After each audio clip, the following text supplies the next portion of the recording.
My name is Richard Elmstat, and I used to call this city home.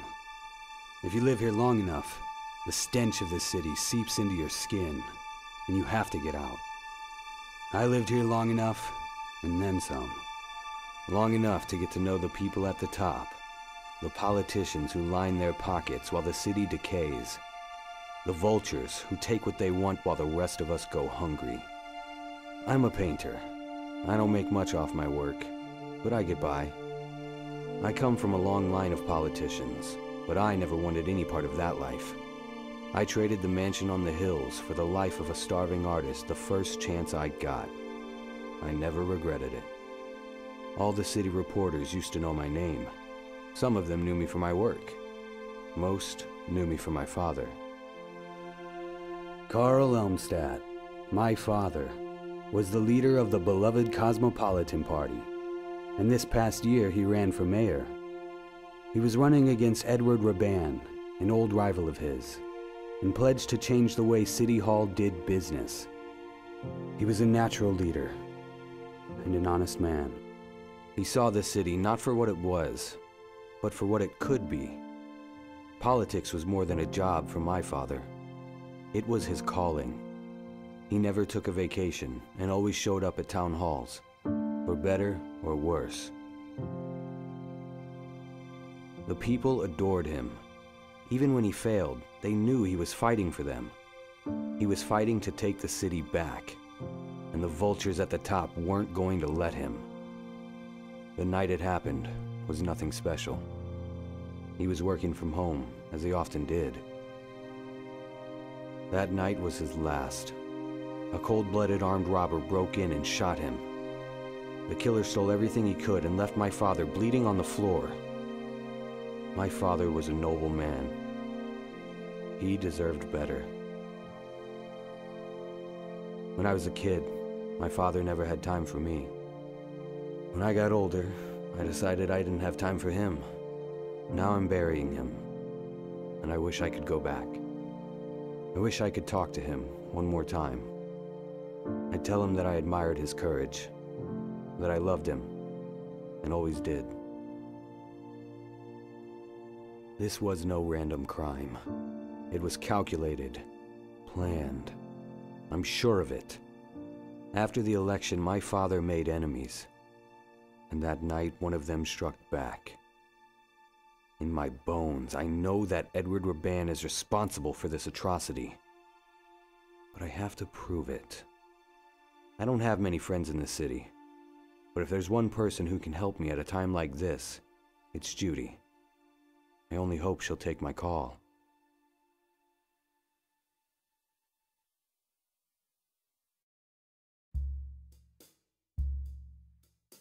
Hello, Patricia. I really missed you. Hi, Dad. How was your trip? I hope you weren't bored. It's a long way from home. What do you think? I was just staring out the window contemplating life? It's the 21st century, Dad. I have my phone. Can we just skip the lame small talk? Well, somebody's a bit cranky from the trip.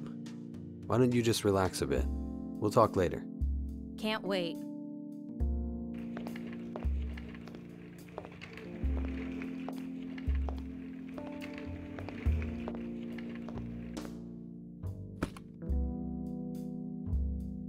I have to find out what happened to my father. I know I haven't spoken to Judy in more than 6 years, but I need her help. I should call her as soon as possible. My paintbrush. I'll take it.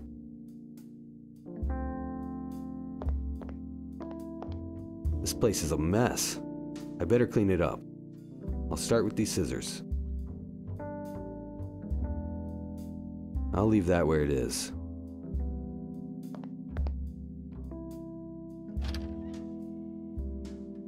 My knife! I've been looking for this for weeks. I wonder why it's in here.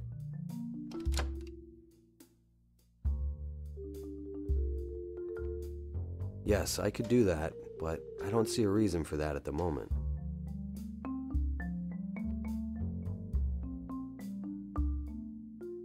No time for jazz right now. Do you have a moment, sweetheart?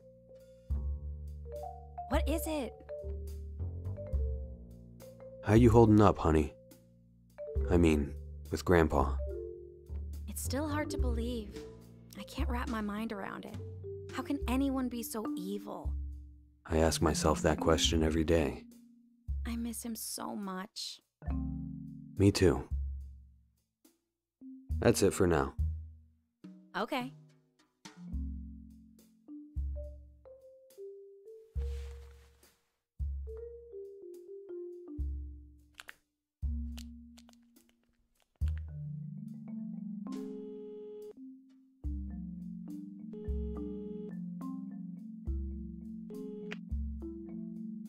Cassidy?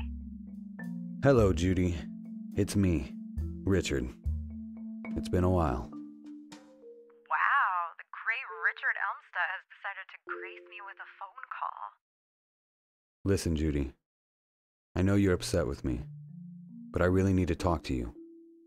Talk about what? About my father's death. I need your help.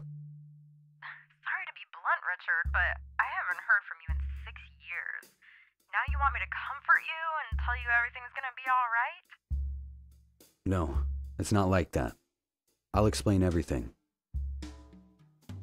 Go ahead then, explain. Not now. Can we meet in private? Fine. Come to my place. Thanks.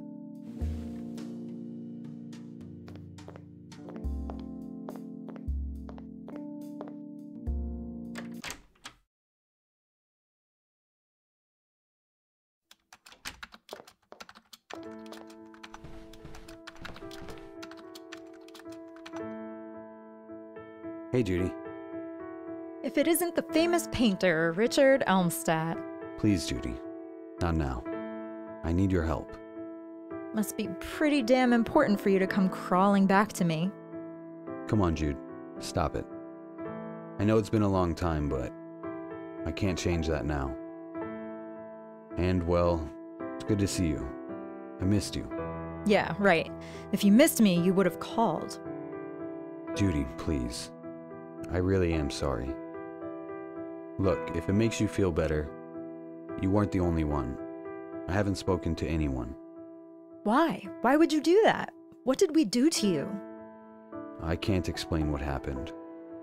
I needed to leave. Whatever. So what do you want? Judy, I can't apologize enough for what I did. I didn't want to leave you. I just couldn't be here anymore. You could have said something. You could have called. You just disappeared. I know. I was going through a difficult time. Don't act like the victim, Richard. We all thought you lost your mind. We thought you were... I know. Please forgive me.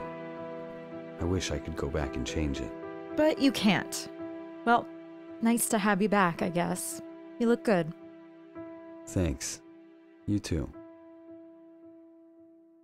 So, how have you been all these years? Same crap, different toilet. But hey, I'm alive. I'm retired from the force, but man, do I miss it. I'm so bored, it hurts. Maybe I can help with that. Here we go. Guy drops off the face of the earth and shows up at my doorstep saying he can save me. No, thank you. Come on, don't be like that. I said I was sorry. I bet you're sorry. You know, you lost a good thing. I know Patricia was never crazy about me, but you were. What's done is done. Psh, yeah, whatever. I'm here because I need your help. What a surprise. I know you're not on the force anymore, but can you still track down anybody under the sun? You still got the system up and running? Yeah, I still got it. You're the only one who can help me. So, spit it out. Who are we looking for? I'm sure you heard about my father. Of course. I'm so sorry. I need your help. I think Raban was behind it. Jesus, Richard. That is a bold accusation. You know he's the mayor, right? Exactly. He's the mayor now, since my father died. I never took you to be the conspiracy theory type. I know it may seem suspicious to you, but you can't just go around accusing people of murder. Besides, they already caught the killer. I know. That's why I want to find out what really happened. On my own. Well, with your help. Sorry, Richard. It just sounds a little far-fetched. I need some kind of proof that Raban wanted to get your father out of the way. See you for now. Bye.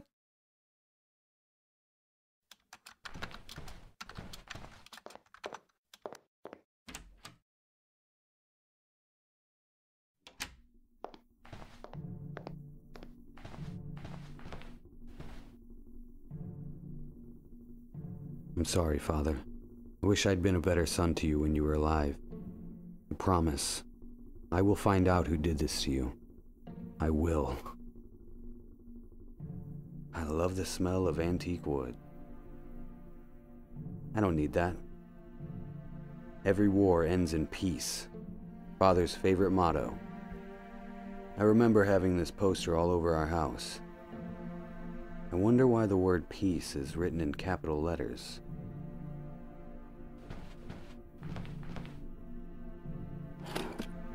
Peroxide in his work office? That's unusual. I'll take it nevertheless.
What is that? Let me... An old phone book. I'll take it. Never know who I may need to call.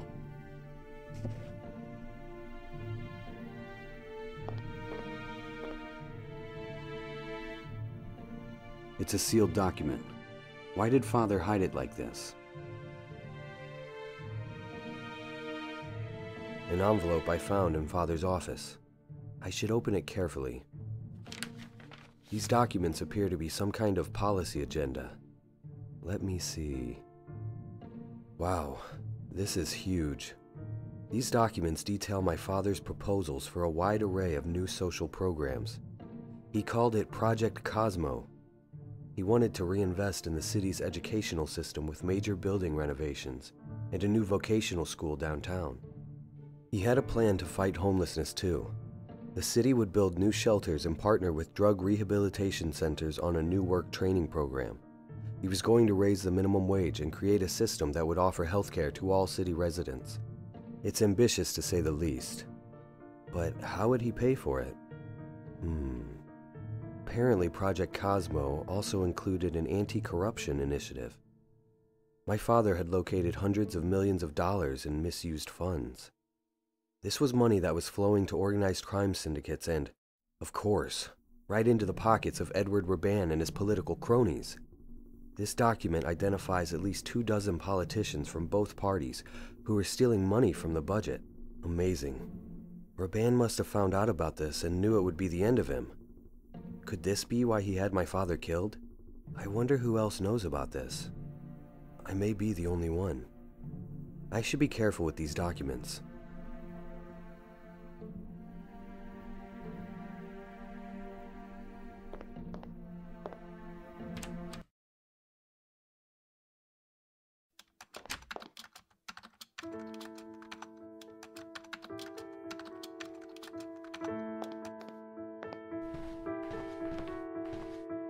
I found a series of documents my father was hiding.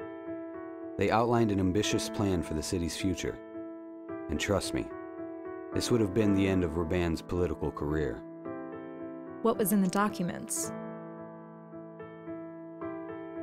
A series of social programs that would improve the city's schools, fight homelessness, raise the minimum wage, even offer health insurance to city residents. And all of it was going to be paid for by taking down the corrupt politicians who had been stealing from the city for decades. He named names, Judy. Most of them were Edward Raban's guys, too. He planned to go after Raban and his connections to organized crime. He was going to reform the whole city. Imagine the difference a man like that could have made. Huh, I guess I never knew that side of your father. I always assumed he was just like the rest of them. No, he was a great man. But I fear he made some powerful enemies. All right, Richard. Let's say for now that you're right about Raban. Maybe he did have something to do with your father's death. What's our next move? You need me to look into something? The public won't believe me unless I can prove what my father wrote in these documents. Think you can help? Can you dig into Edward Raban's past a bit? Maybe we can find something that links him to the corruption my father talked about. Let me check. It's not gonna be easy. Yep, like I thought. I can get you archived newspapers, police records going back a decade, maybe a few internal memos, but the good stuff is classified.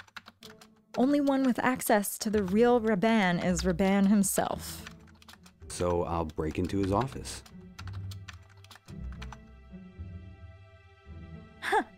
Yeah, security will definitely let the son of a dead political rival rummage through their office. Good idea. Well, it's the weekend, so the place should be empty. I know these rich government types. They don't work on their day off. How are you gonna get in? You need an employee card. Hold on. I might have something.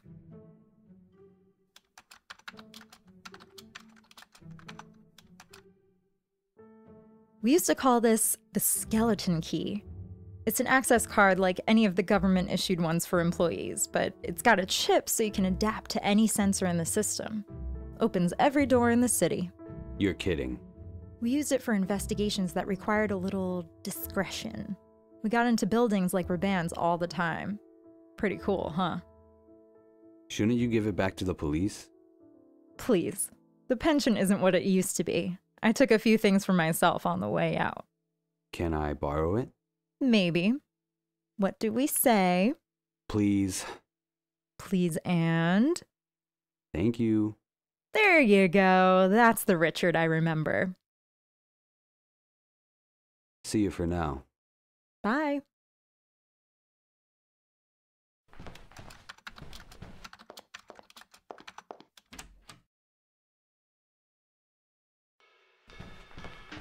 I better get to Raban's office as quickly and quietly as possible. I can't just talk to her. She may recognize me. I need a disguise. Just a middle-aged woman doing her job. She's probably well paid if she's a receptionist for Raban's business.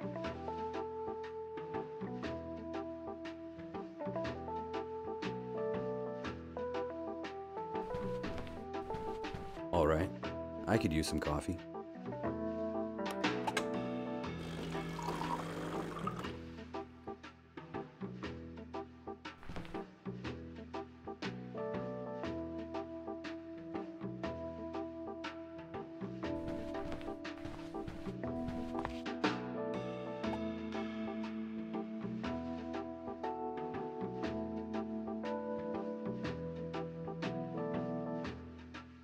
My clothes aren't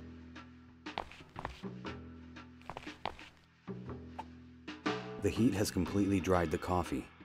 The only thing left is a sticky, sugary residue. I cut the brush hairs from my brush. So let's piece things together. Voila! A fake mustache worthy of Hollywood. I used to rock a mustache like this back in the 90s. Okay, so I'm really going to do this. I'm glad there aren't any mirrors around here. Good evening, ma'am. Evening. I'm here for a meeting. Could you please show me your employee card? Oh, of course.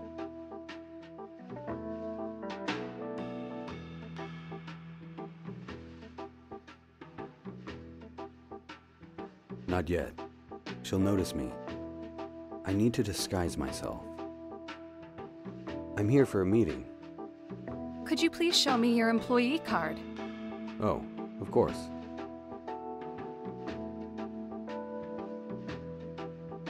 You need my card? You're all good. Wait a minute. What is it? I know you. You do? You're that famous painter. Well... Oh my god, I forgot your name. What is it? Oh, I know! Salvador Dali! I've been to your gallery. It was years ago, though. Such beautiful paintings you have there. Yes. Thank you. I'm sorry to waste your time, Mr. Dali. You must have something very important to do upstairs. Yes. A very important meeting. Have a nice day. Goodbye, Mr. Dali.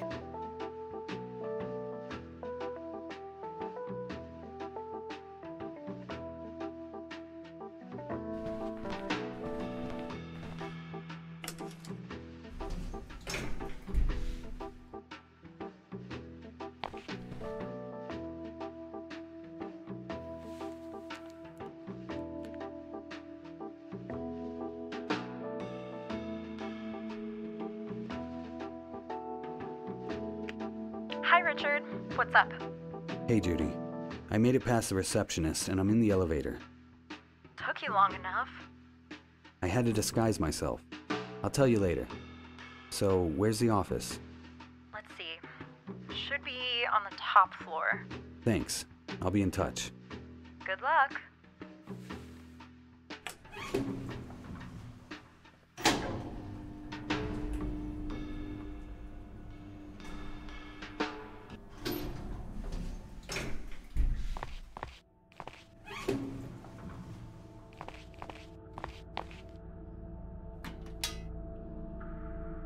I'll try to cut off the electricity.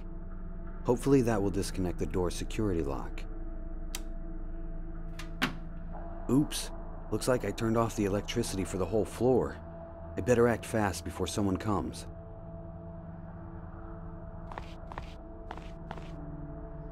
It worked. The door's open. Nothing useful here. Nothing useful. I should be careful with that. Is that a real Rothko? Wow. Raban must be Rockefeller rich. Raban's phone will really help me. I better bring this to Judy. Maybe she can track some of his calls. The phone might be all I need. I should leave before someone finds out I'm here. My job here is done. Better get out quickly before someone shows up. I'm telling you, that guy's out of his mind. I hear you, buddy, but you can't argue with the money. Oh no, someone is coming.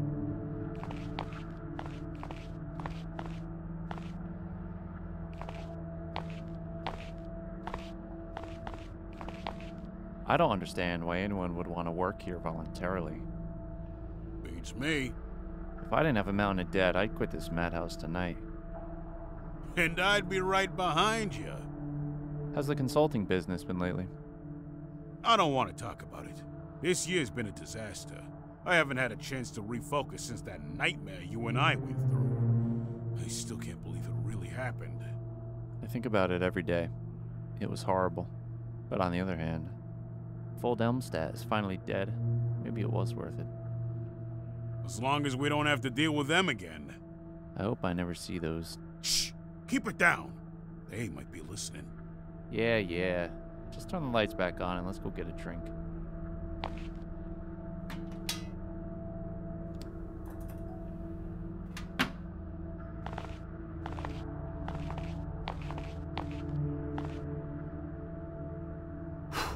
That was close. Well, now I know for sure that Raban had something to do with my father's death. But who are they talking about? I shouldn't stick around to find out, though. I need to get out of here.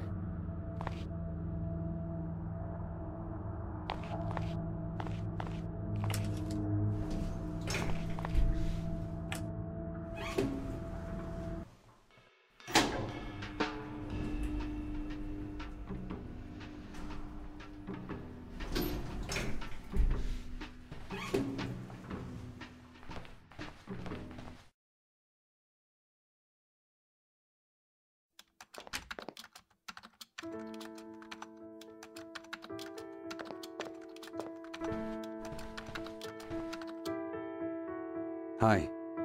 You're back. What can I do for you? All I could find was his phone. That might be enough. Let's check it out. Okay, show me something good, baby. Show me something good. Looks like he only used this phone to call his family. Maybe a few people from the office, nothing out of the ordinary. So it's useless? Maybe he has a second phone. Doubtful. He's got anti-scan on this one, and that's illegal. He wouldn't risk putting that on a second device. Anti-scan? Aren't you scanning it now? Because I have the physical phone. You can't scan him wirelessly. I see. Sorry, buddy. I can take a closer look, but I doubt there's anything deeper than what's for dinner calls. Okay, well, give it back to me then. I heard a strange conversation between two men outside Raban's office. They said they were glad my father is dead because they were afraid of them. Any thoughts on who they are? Could be anybody. Unless... No, that would be insane. What? Tell me. There was a string of cases not unlike your father's murder back in the 80s. Within a year, we had 4 or 5 killings, all of them suspiciously similar. It was a big deal back then. The whole force was on it. We learned about it at the academy. Everybody had a different theory, but there was one I found particularly convincing. Which is? Some say there's an underground organization in the city. They mostly lay low. Some drug money here, blackmail money there. But when push comes to shove, they take care of those who oppose them. You're talking about an organized crime syndicate. Some kind of secret mafia? Very secret. The papers ran stuff on it at the time. You can find it easily enough in the library. Thanks, Judy. I'll look into it. Anytime. Where do you think I should look next? Honestly, I don't know. There's nothing here you can call evidence. And the few clues you have lead to a dead end. But if you really think your father's death might be connected to those old murders, go to the library, read more there. Good idea. What else can you tell me about that secret society? Not much. I learned about those murders from a textbook. And keep in mind, the existence of a secret society is just a conspiracy theory, nothing more. But you said you thought the theory was convincing. It would explain a lot, but that's not the same as having evidence to prove it's true. Haven't the police ever looked into it? Sure, investigating organized crime is an ongoing effort in the city. Hell, the CIA even stepped in after that string of murders. And? They found nothing. But what if... Richard, do you believe aliens exist?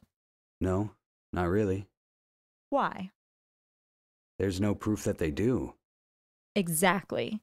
Thousands of people investigate alien life, and a handful of crazies even say they've met them, but no undeniable proof. Same thing here. If you say so. So maybe it wasn't Raban at all. Or maybe Raban is under the control of these people. I need to find out more about this. I should go. See you around.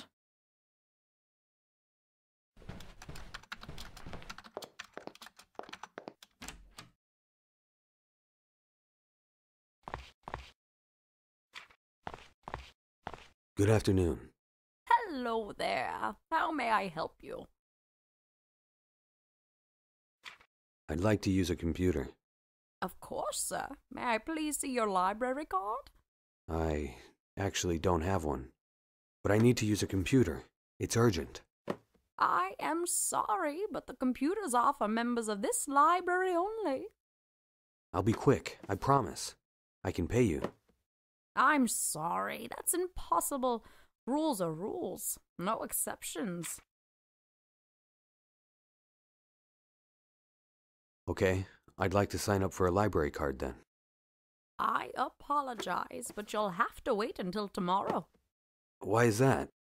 Because the only librarian who can register new members is Hillary, and today is her day off.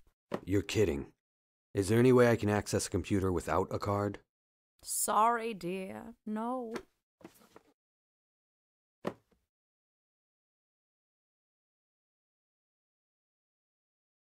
What can you tell me about this library?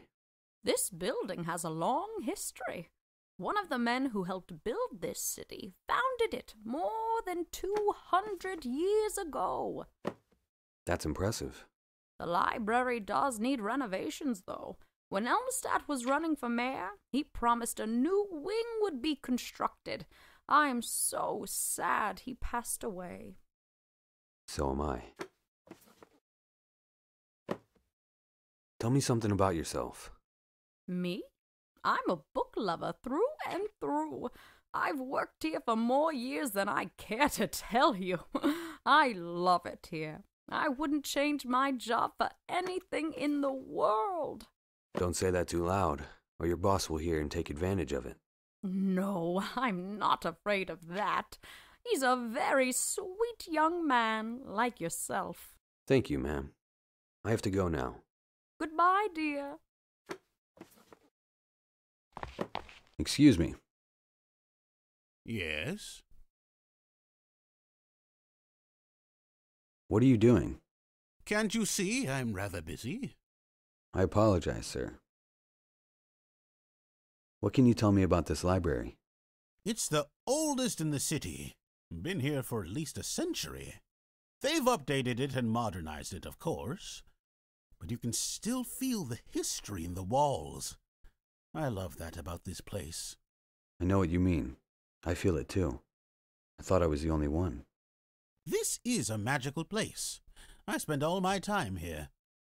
Best thing about being a bookworm is that no matter how many hundreds of books you may have read, there are always thousands more right there waiting for you. Exactly, my friend. You understand. Can I help you somehow? Pfft, I deeply doubt that. Why is that? Because no one can help me, unless you're a psychic. What do you mean? I am looking for something that is impossible to find. I see. Let me help you, please. But you have to tell me what it is you're looking for. I am looking for a woman I met more than 10 years ago. And these are... Phone books, yes. All I know is that her name is Mary. That's all you know? There's no way you'll be able to find her like this.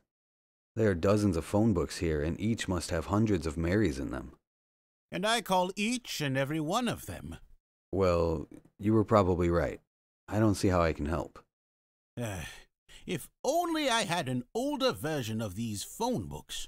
They used to organize them by district, and that would be much easier.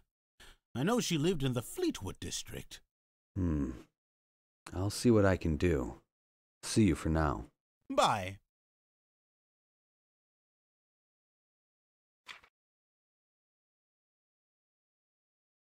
Here, sir. Try this.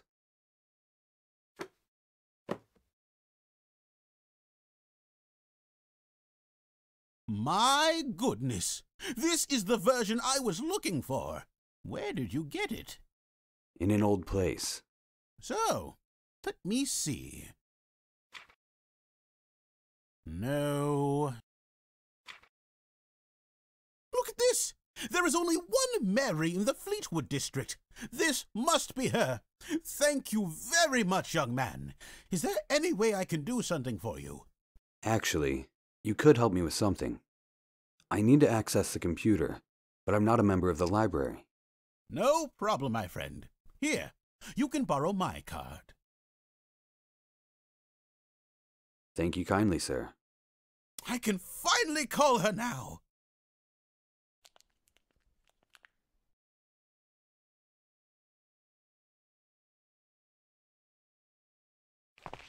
So I have a card. Can I use the computer now? Of course, dear. Let me see. Wait a minute. This is not your card. This is Jake's card. Yeah, he lent it to me. Just for today. Is that okay? Jake, did you loan your membership card to this gentleman? Yes, I did. He's a wonderful young man, and I owe him one.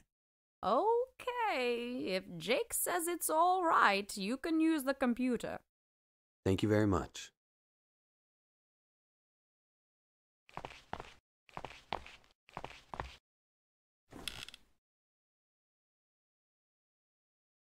Here's something. February 1983. Will the killing ever stop? Last night, another politician was found dead.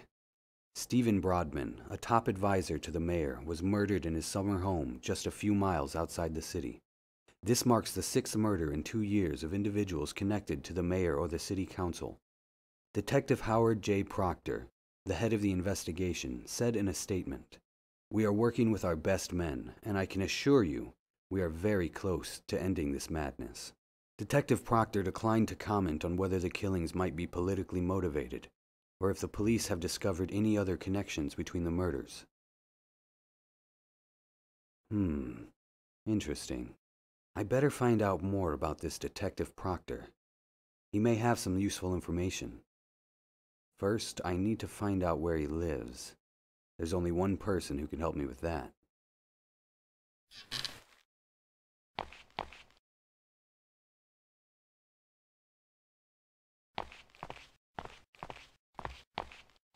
I should give Jake his card back before I go. Here's your card, sir. Thank you very much for the favor. Thank you, my boy.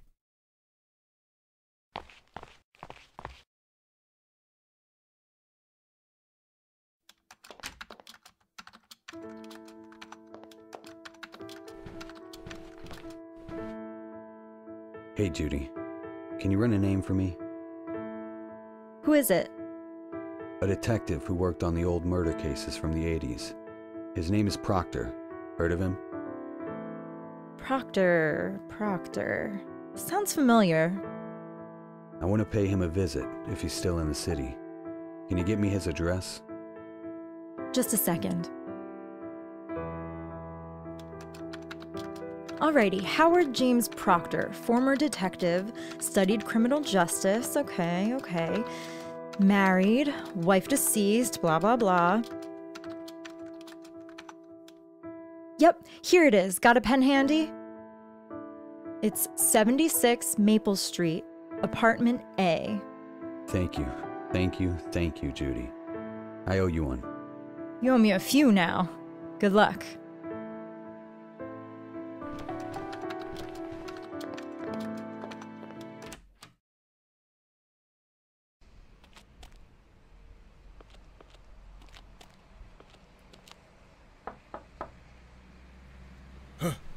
Hello? Who's there? Are you all right? Help me, please. How can I help? I'm having a seizure. I need my pills. I'll call an ambulance. No! Do not call anyone. I'd rather die than go to the hospital. What do you need me to do? Go to the pharmacy. It's just down the street. Get me heparin. Please hurry. Okay, I'll be back as soon as possible.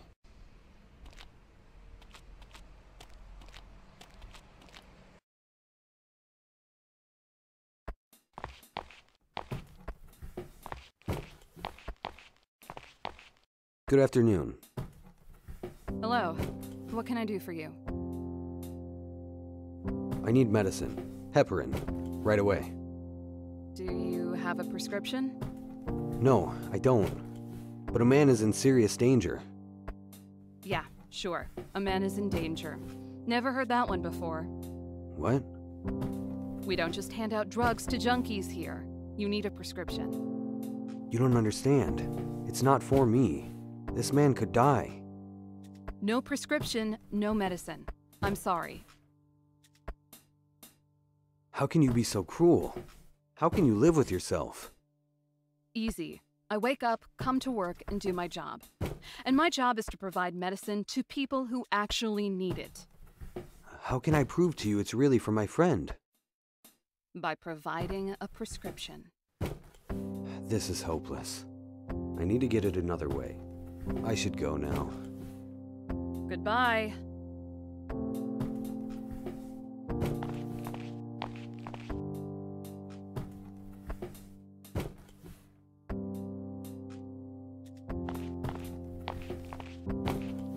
Here. Why didn't you say you work for us? I'm happy to say you passed the test. What test? I'm the regional pharmacy inspector. You didn't sell me the pills, which is correct. You shouldn't sell anything to anyone without a prescription. Keep up the good work. Oh, thank you. Although I do have a friend who needs his heparin. That won't be a problem, will it? Of course not. I have it right here. Thank you. I'm giving you a perfect score on this review. I should go now. Goodbye.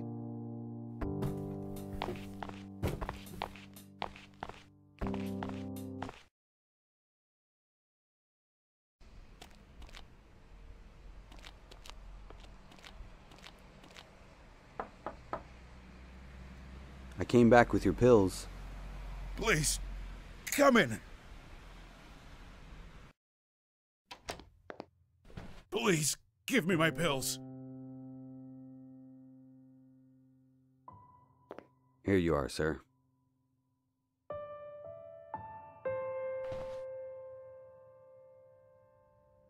I cannot thank you enough for what you've done for me, my boy. Of course. It was no trouble. If you hadn't passed by, I don't know what would have happened. Please, have a seat. You're not one of those Jesus freaks, are you? Or here to get me to sign a petition against war in the Middle East? Because I'm so very tired of those people. No, nothing like that. So, what brings you to an old, lonely man's home? You're not a thief, I know that much. Or you would have ransacked the place and left me for dead. No, I just came to ask you a few questions. Very well. Let's have a seat then. Thank you.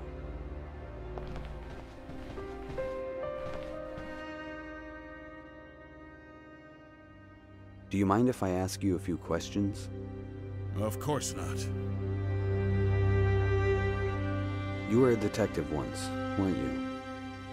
Yes, I was. Why do you ask? I've read a lot about you. Oh, you have you? I didn't think anyone gave a damn about the old schoolers. You were a hell of a detective back in the day. One of the best. I don't know about all that. It was a job. I did it better than most, I suppose. I'm sure you heard about the death of Carl Elmstat. Of course, it was all over the news. I understand they caught the bastard. He deserves to rot in prison.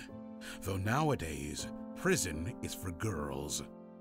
These degenerates spend all day watching TV, going to the gym, studying. Ha! Might as well be a spa resort. Back in my day, prison was hell.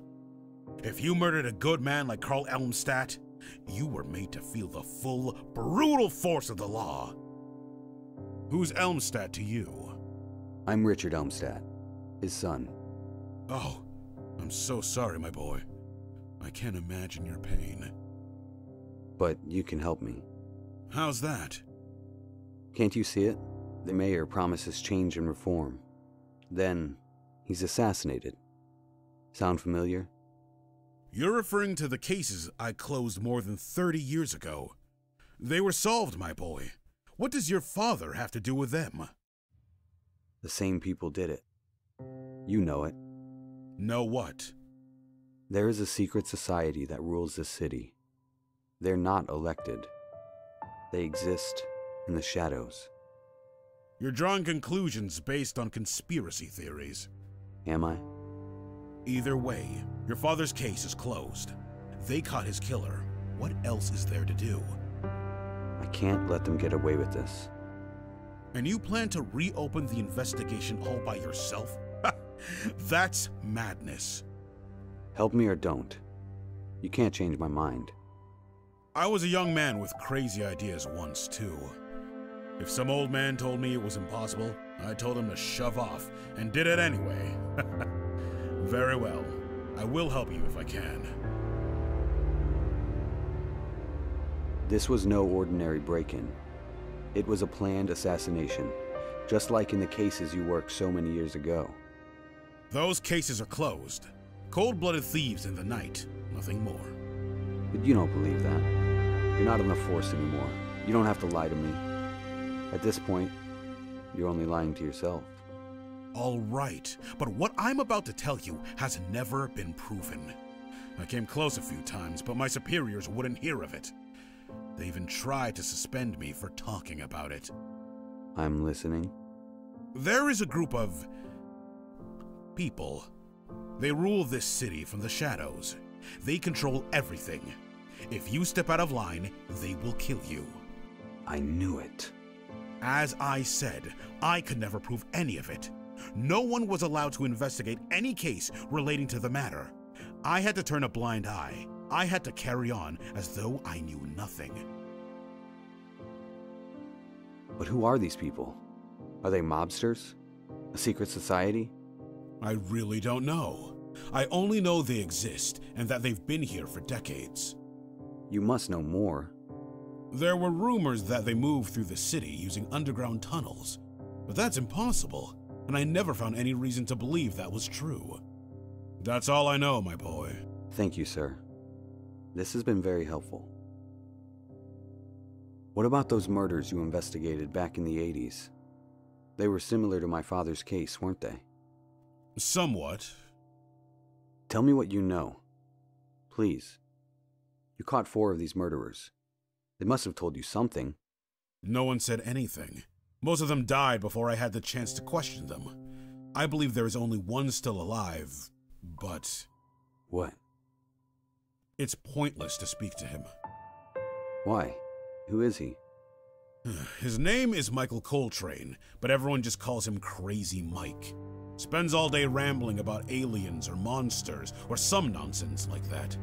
After we arrested him, we had him institutionalized. What can you tell me about this Crazy Mike? He was once a very talented assassin. Killed a lot of politicians across South America and Europe in the 80s. His psychiatrist claims he had an epiphany. He suddenly realized the horrors of his profession, and snap! He couldn't take the guilt. He went insane. Is he still in the same prison hospital? As far as I know. Why? I want to talk to him. And what do you plan to do? Kick down the door and demand to question a lunatic? They'll lock you up with him. You can't just visit a place like that. And even if you do see him, he won't tell you a thing. I can still picture the crazy look in his eyes when we busted his apartment. And the smell! He hadn't gotten up off the floor in a week. Pissed all over himself. Couldn't even speak except for some gibberish about the monsters. He was terrified. We never could get a confession out of him. Couldn't even get him to say a proper sentence. I can't imagine they cured him in that hospital. Still, I need to speak to him. It could help me a lot. You can try, but I wouldn't if I were you. I appreciate your help. Of course. Thank you for your time, sir. I'll let you be now. No trouble at all. It was a pleasure to meet you, Richard. Good luck with your investigation. And thanks again for helping me. You're a good man. Don't mention it.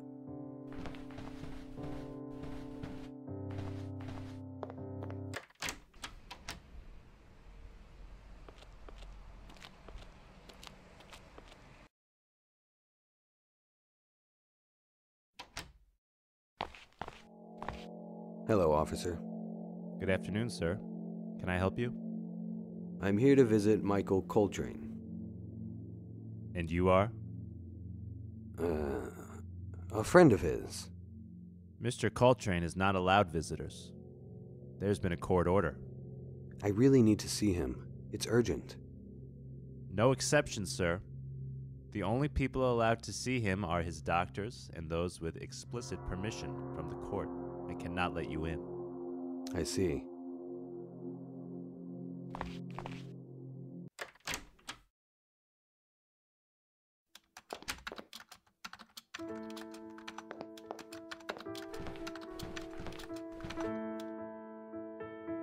Hey, Judy.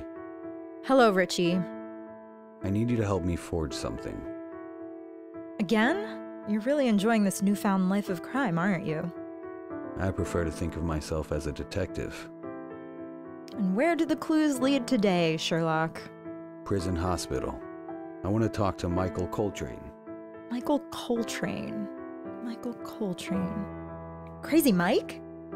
That's the one. You know him? Of course, he was a modern-day Jack the Ripper.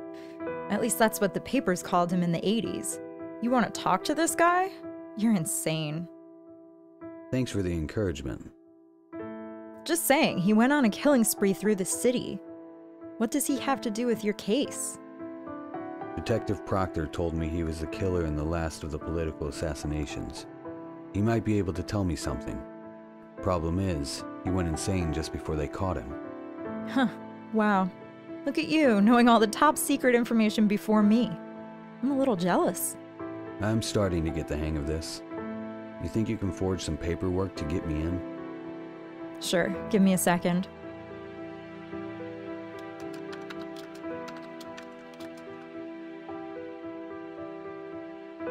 This should get you access to most of the prison wing. It's a clearance pass for a visiting psychiatrist. The guard won't look twice at it. Just don't forget, your name is Dr. Frank Villarmo. You're my hero, Judy. What would I do without you? You know, not many people would help someone like me. Not after I left everyone I love. After I left you. Richard, I don't know if I can ever forgive you. I hoped that you would come back one day, but when you disappeared, that hurt. That hurt for a long time. Seeing you again is a little like picking at the scars, you know? If you want me to leave... No, stay. I need to know why you left. I need to hear you say it. I told you. I had my reasons. Richard, I don't care what you say. Just don't avoid the question anymore. Why did you leave? It happened gradually. I felt myself pulling away from everyone. Getting further and further.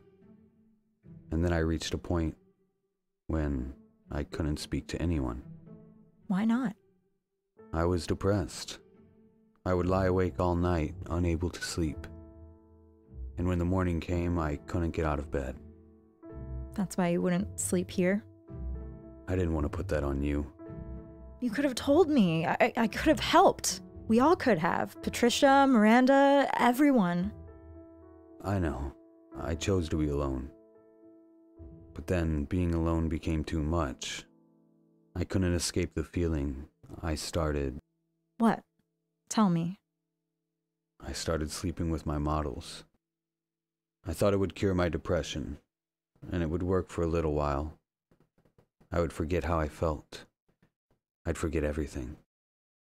I would convince myself I was happy again. But before the night was over, everything would come crashing down on me again. Richard, Don't think you weren't good enough. I cared about you, I did. But once I started with that, I couldn't look you in the eye. I was so ashamed. Then I ran away, so that I wouldn't have to see you. You, or anyone else. I don't want forgiveness. I don't deserve that. And after I finish investigating my father's murder, I'll leave. I won't bother you again. I had no idea. I'm glad you told me. Thank you.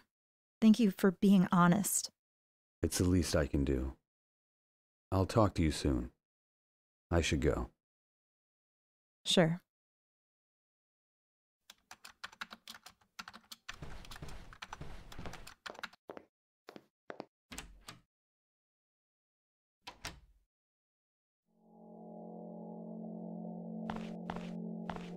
Hello, sir. I am Dr. Frank Villiarmo. I would like to examine Michael Coltrane. Good afternoon, Doctor. Let me see. All right, you're good to go. Are you new? Haven't seen you here before. Yes, I've just arrived from the University of Alabama to study Mr. Coltrane. He is a fascinating subject, I must say. You could say that. Just be careful. The glass is bulletproof, so you're safe, but he does try to intimidate new people. Don't worry. I'm used to that. Can I be honest with you, Doctor? Of course. This guy is mentally ill. I mean, seriously deranged. I don't understand why you're all so fascinated by him. The most disturbing cases are always the most interesting. I'll say this. He has gotten better over time. Been here 30 years. And when he's medicated, he can at least speak coherently. The treatments are working then? Yeah, maybe. Anyway, good luck. Thank you.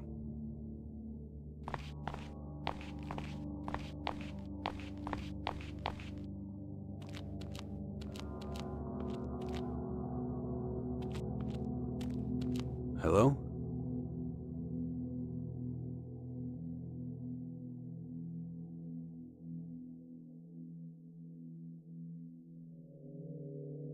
My name is Richard. I know you don't believe me, but I need your help. No, not another shrink. I had enough of you people. I'm not crazy.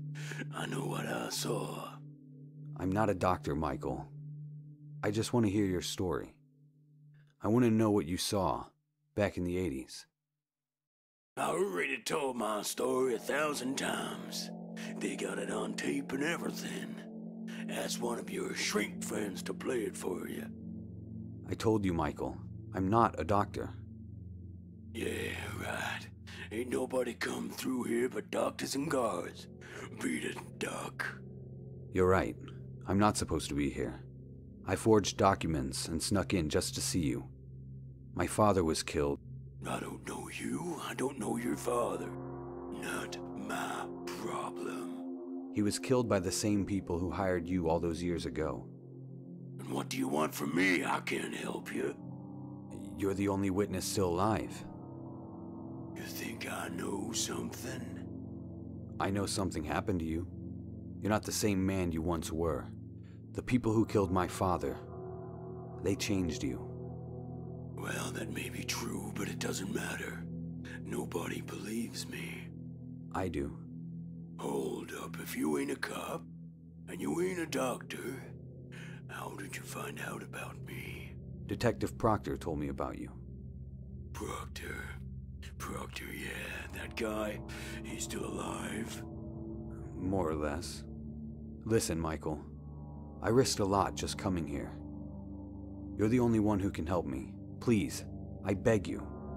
Tell me everything you know about these people. I don't think you're crazy. I trust you. So please, trust me. All right then.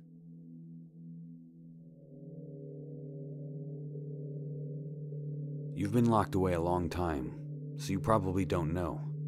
But you're kind of famous. You were one of the best at your job. Some might even say you were a legend. Me? A legend? Really? Look, I don't condone what you did, but I am impressed you managed to get so close to so many important people. Politicians, world leaders. It's not easy. I was good, wasn't I? But I hated every second of it. So why did you do it? The money, why else? 800,000 to kill one guy? People on the street kill for a few dollars. I thought of myself as a higher class of killer. But a legend? I never thought I'd be a legend. Tell me exactly what happened. I remember like it was yesterday. By that time, I already had 3 kills in the books, and a nice pile of money in the bank. So I said to myself, that's it, I'm done. Then this guy, all dressed in black, shows up one day, says he'll pay me 800 grand to kill some guy.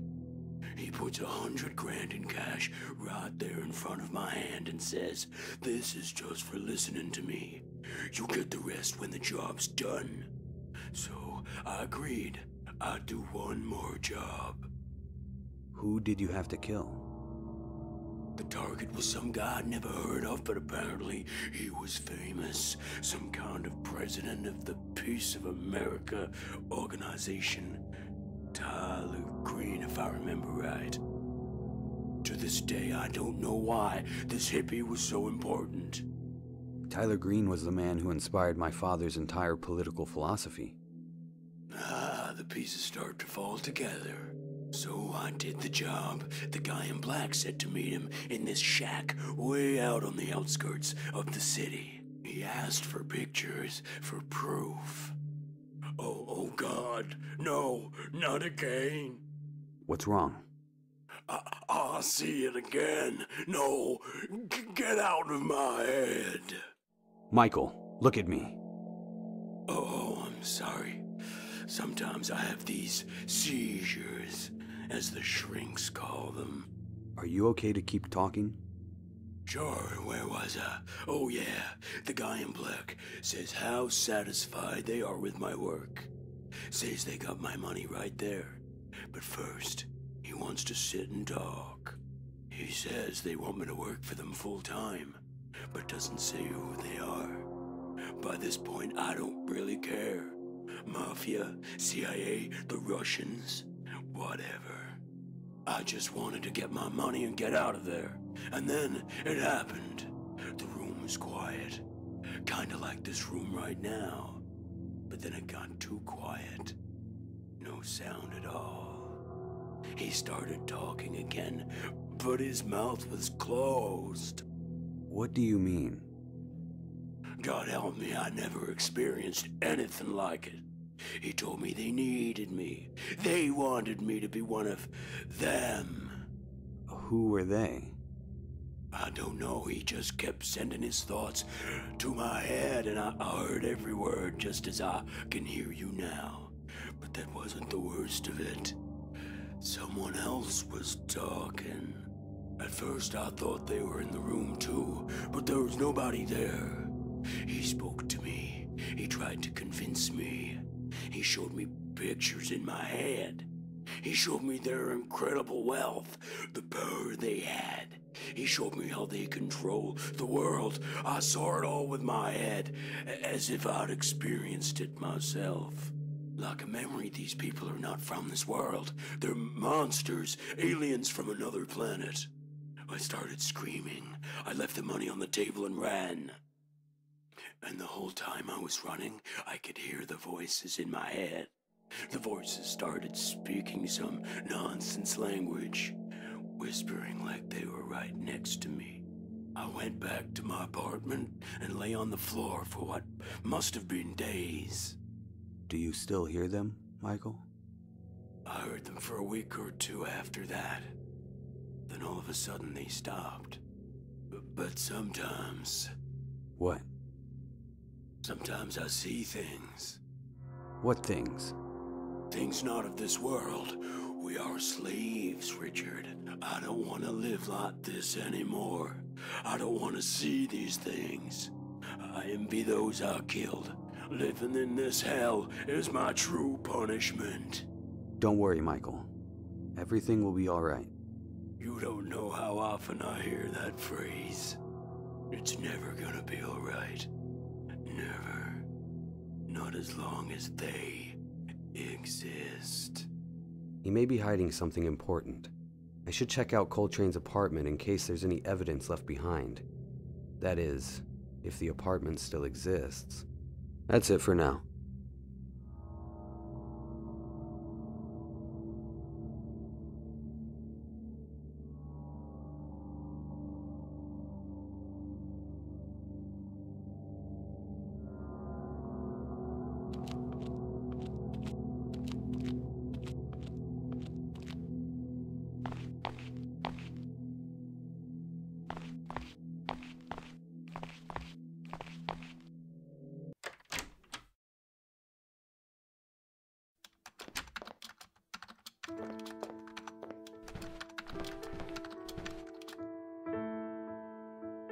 Hey, just me. Make it fast, Richie. I'm a little busy at the moment. How did it go? Were you able to talk to him? A little. Was he totally out of his mind? He was calm for the most part. Must be heavily medicated. But he told me some interesting stuff. He claims he was working for this secret society. I want to look through his old apartment. There might be some clues left behind. I'm sure the police cleaned the place out. Who knows if it's even there anymore? I still want to check it out. Can you find the address? Can Pavarotti sing? Count to 10 and I'll have it. Okay, let's see. Got it. Michael Coltrane, last known address 952 Lincoln Avenue. Now let's see if it's still standing. You're in luck. Nobody's touched the place since 1978. And no new tenants since Crazy Mike. I guess nobody wants to sleep in Jack the Ripper's old bedroom. All the same, be careful. That's a rough neighborhood. The place is probably crawling with junkies. Thanks, I will. And hey. Yeah? I've been thinking about everything you told me before. I want you to know I'm not mad at you.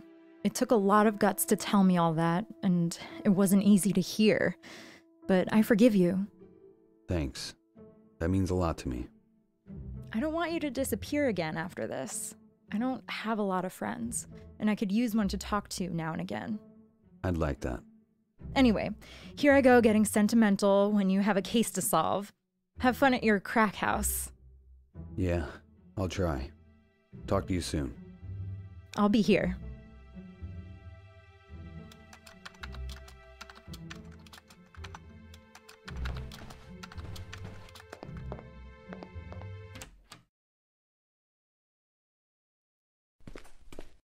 Whoa, this place is a mess.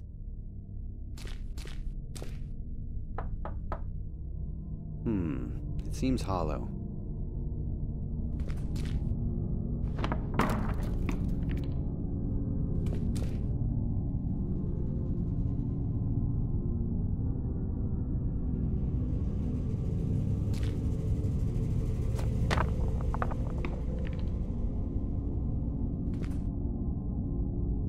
There's something in here. Look at that. A map. A map I found in Coltrane's apartment. It looks like it leads into the woods. It shows the coordinates of the hut where Coltrane held secret meetings with those people, whoever they are. At least I hope that's where it leads. This map is crumpled and dusty. It must have been laying around Coltrane's apartment for a while. I don't need to carry that around anymore. I can't see any use for this thing. This thing has been cold for more than 30 years. Might as well be making the room colder.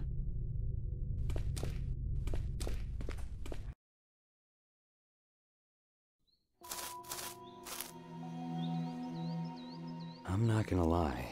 This place gives me the creeps. I bet no one has stepped foot in this part of the forest in years.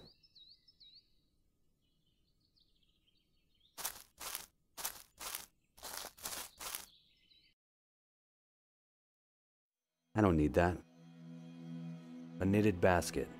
It must have been here for decades. Almost looks like a small table. I'll take this piece of rope.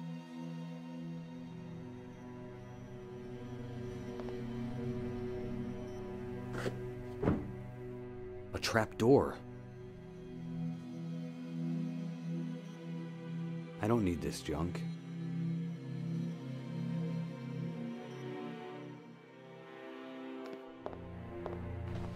A solid wooden board. I'll take it.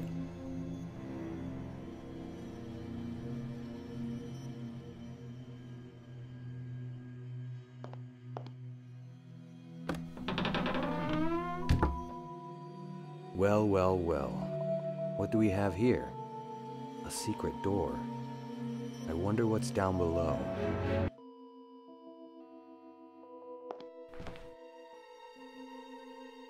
might find a use for this wax block in that wooden stick. Richard, this is a bad idea. Please try not to burn down the whole forest.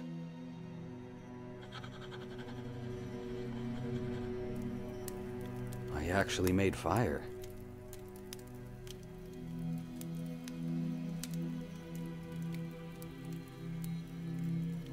A block of wax. It's hard.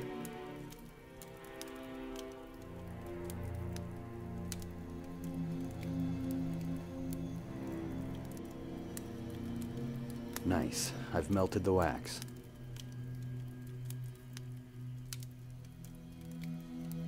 Call me a craftsman. I actually made myself a candle.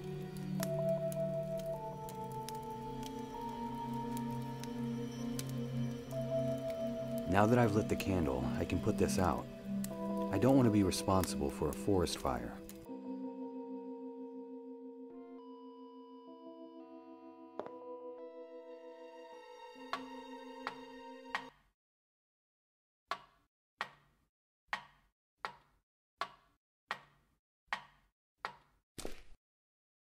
There is something deeply unsettling about this place. I don't like it. I should look around and get back to the city as soon as possible.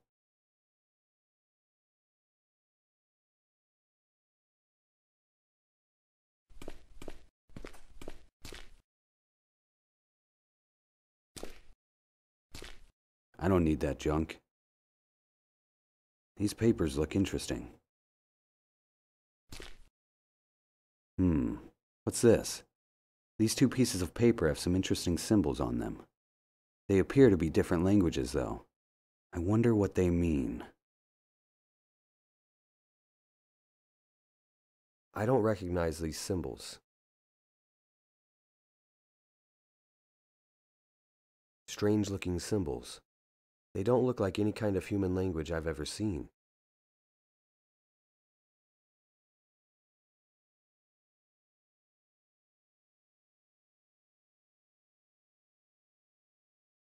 I shouldn't burn this.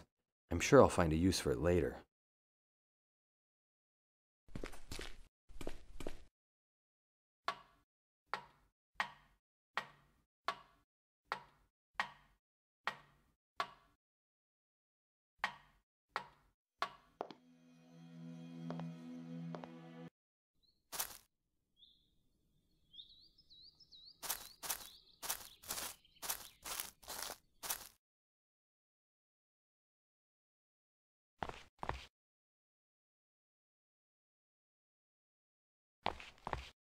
I'm sorry to bother you again.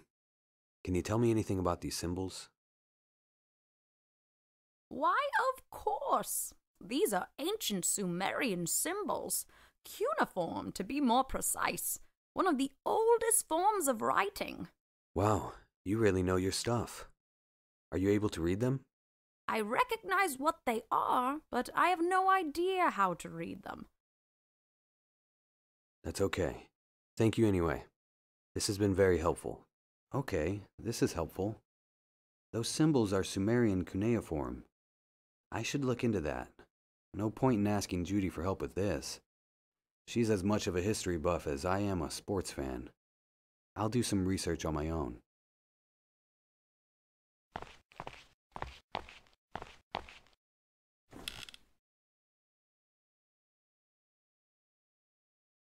Keyword, Sumerian.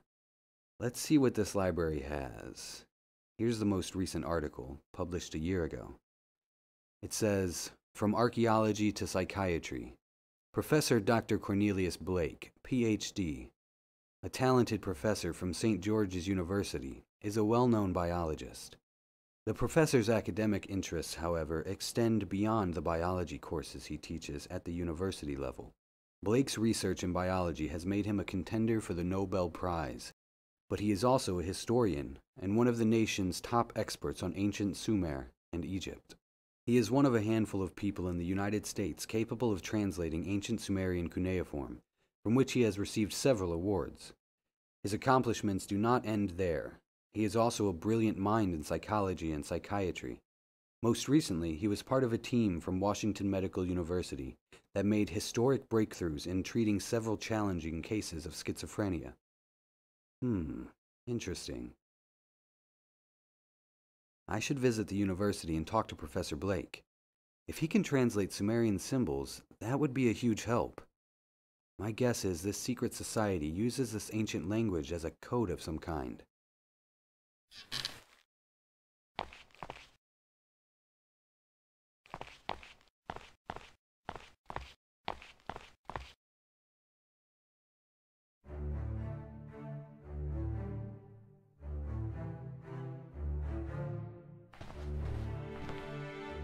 I don't need that.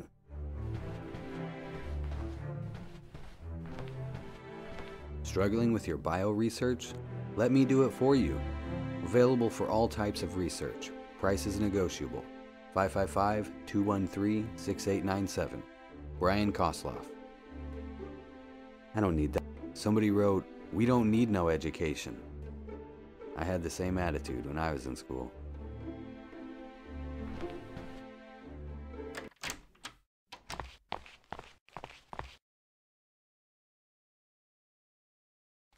Hello, Professor. Good afternoon. My name is Richard. Do you mind if I ask you a few questions? I'm a bit busy at the moment, but seeing as how you've already interrupted me, what can I do for you? I'd like your help with something. I'll see what I can do, but you don't look like a student. What's this about? I understand you can translate Old Sumerian text. Is that right? That's correct. I completed my dissertation on Sumerian literature during the 3rd dynasty of Ur. But I'm sorry, I don't offer tutoring on the subject.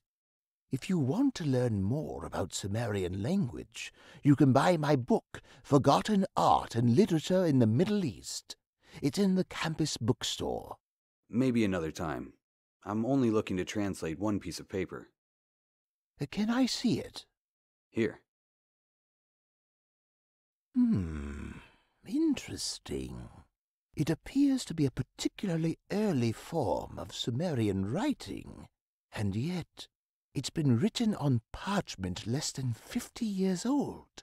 Where did you get this? I'm sorry, that's a private matter. I'd rather not say. I'll pay you for the translation, of course. No, payment won't be necessary. I relish the opportunity to dig into texts I've never seen before. Hold on a moment. What is it? Sir, you must tell me where you got this. I'm sorry. I really can't.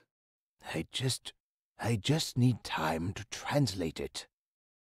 Of course. When can I come by to... If you'll excuse me, I really must get back to work. Just let me know when I should be... Yes. Come back in a day or two. Oh, okay. Thank you, Professor. Not a problem. Goodbye. That was weird. Why was he so upset about the parchment? Does he know something?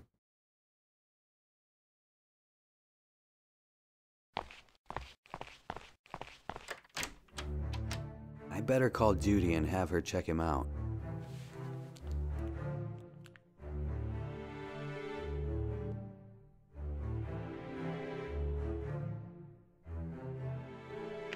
Hi, what's up? Hey, Judy. Have you ever heard of Professor Cornelius Blake? Doesn't ring a bell. Look him up if you can. Already on it. What do you want to know? Looks like a successful academic. He's got degrees in science, history, literature, a lot of writing credits in journals, teaches college classes. You don't think he's one of the bad guys, do you? No, not really. After I spoke to Crazy Mike, I started poking around and found a piece of parchment with symbols on it. Turns out it was written in ancient Sumerian. Okay, and? And Blake is the only one who can translate the text. Oh my god, please get to the point. This is so boring. I found the parchment in an old shack where Crazy Mike made a deal with a man from a secret society. I think they're the ones responsible for these murders. Okay, I'm back in. When Blake saw the parchment, he started acting weird. Like he recognized it. Like he knew something. Interesting. What do you need from me? Take a closer look at him. I don't know, try hacking the campus closed-circuit cameras or something. He's drinking coffee right now. He takes it with milk and 2 sugars. Hold on, make that 3 sugars. Wow, you're too good. You're right. I am too good for you. Stop trying to butter me up. Yeah, sure. Thanks, Judy. Let me know if anything happens, okay? Oh, God. He's on his 4th pack of sugar. Are those Splendas? Jesus. Judy. Yeah. I'll call you if the boring old professor does anything. Thank you. Let's call it a day. I better get some rest.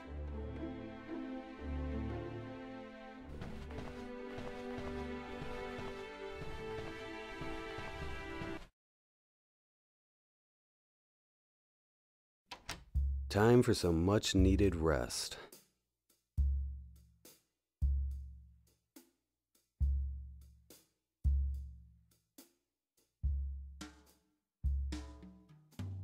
Good morning, sweetheart. Hey, You sound tired. You sleep all right? I guess. Well, actually, there was something I was thinking about last night. What? What happened to you back then? You know, when you got all weird and... Patricia. I never got a straight answer from you. It's been years and I was just a kid. I didn't know what was going on and I've been afraid to ask you. I think about it a lot. You were like a different person. It was scary, but I'm not a kid anymore. Whatever it is, I can handle it. Why are you so curious now? Mom mentioned it the other day and I started thinking about it again. I know I can be a pain in the ass sometimes, but I love you. We all care about you, even Mom. She worries you're gonna end up as a drug addict or go crazy or something. You don't have to worry about me. I don't do drugs. And I'm in a much better place now. I just had a bit of a crisis. That's all. It happens sometimes when you're older. Like a midlife crisis? When guys have a midlife crisis, they start drinking or gambling or they buy a Porsche. They don't disappear for months or years. You cut yourself off from everyone.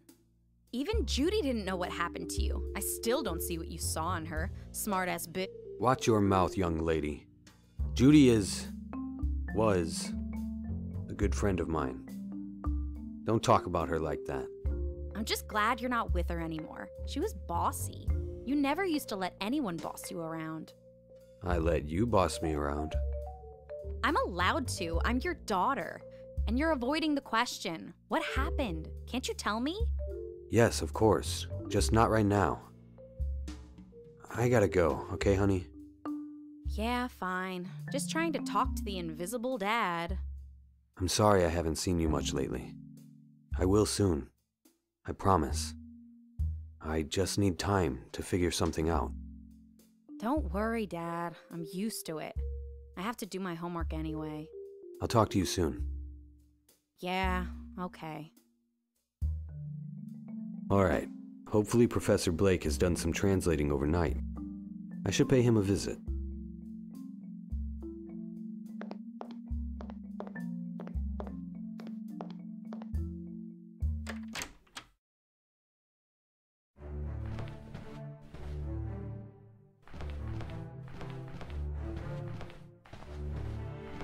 Here's a new one. I'm not able to attend today's lecture. My colleague, Mr. Smith, will take over. In case of any problems, please contact me on my cell, 555-698-4777. Sincerely, Professor Cornelius Blake. I don't need that.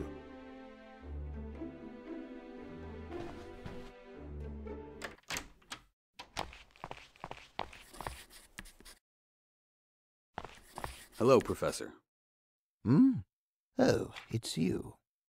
Were you able to translate the symbols? You need to give me more time than that. I'm sorry. I don't mean to be rude. It's just very important to me. Well, I'm a very busy man. You'll just have to wait. When will you have time to translate it? I don't know. Maybe in a few days. Can I take it for now, then? I'll bring it back once you have time. I'm sorry, but I left it at home. I see. All right. No problem. I'll come back another day. I'll let you work for now. Goodbye. Very well. Goodbye. Left it at home? My ass. I bet he's already translated it and he knows something. I need to lure him out of the office and search the place.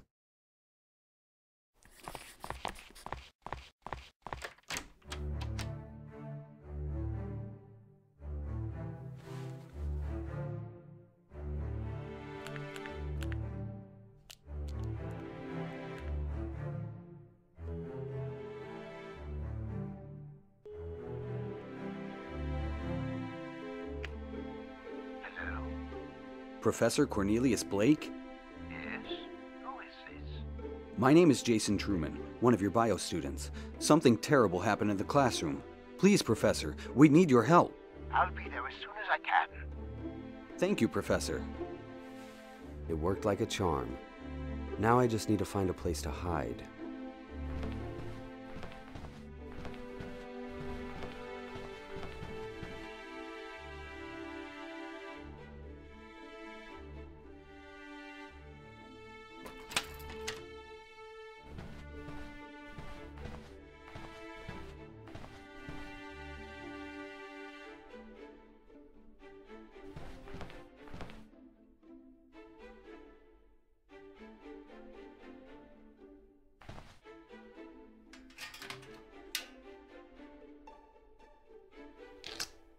There was a loose wire. I didn't even have to pull very hard on it.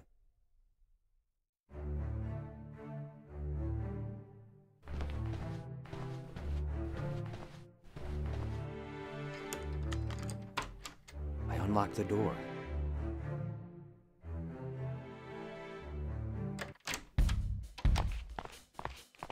All right, I don't have much time. I'll look around quickly and get out of here.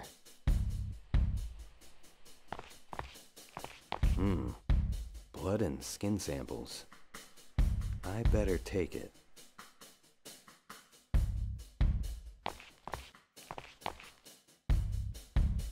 Look at that. He actually translated the symbols. I'll just borrow this.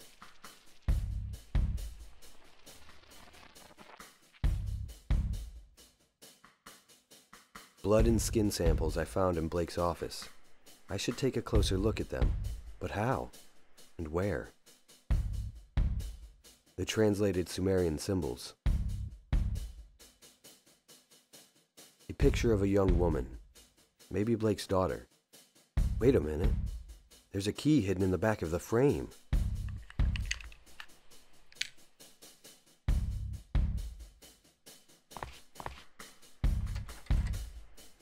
I unlocked the door.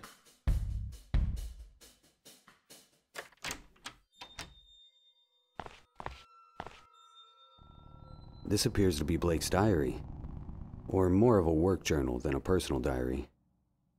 Wow, it's incredibly detailed.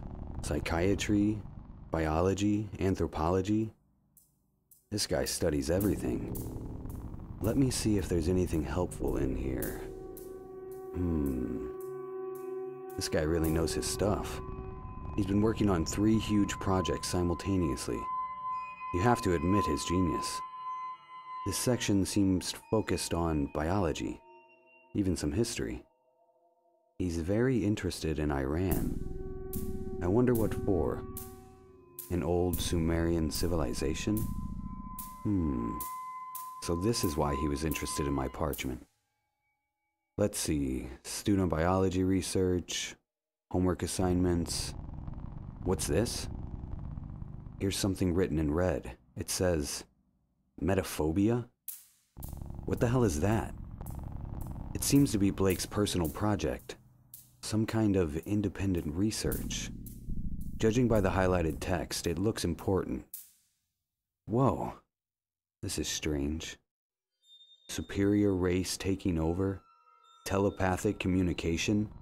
Hallucinations, delusions, insomnia? What is this? This doesn't look like a university project. There are lots of symbols similar to those from the parchment. Are my symbols somehow related to his research? This is why Blake acted so strangely when I showed him the parchment. According to this, he not only knows about this secret society, he's also working on exposing them. Blake either went crazy, or he's onto something big. Why would someone with his IQ believe in a conspiracy theory? What if, just maybe, Crazy Mike wasn't that crazy after all? His delusions and hallucinations might have been caused by something Blake is trying to uncover. Reptilians. What the hell are reptilians? Some kind of lizard cult or something? Here he's drawn sketches of humanoids. They're like lizard-human mutants. Come on, does Blake really believe in this? And how is this connected to the deaths of all those politicians? And what is metaphobia? Here's something. According to Blake, it's a phenomenon when one's mind changes as a result of high telekinetic frequencies. This phenomenon is often mistaken for schizophrenia, but Blake sought to prove the existence of metaphobia. His primary patient was a man named Stuart Winkelstein. He was diagnosed with schizophrenia, but Blake was convinced he suffered from metaphobia. Wait a minute. This name rings a bell. Stuart Winkelstein.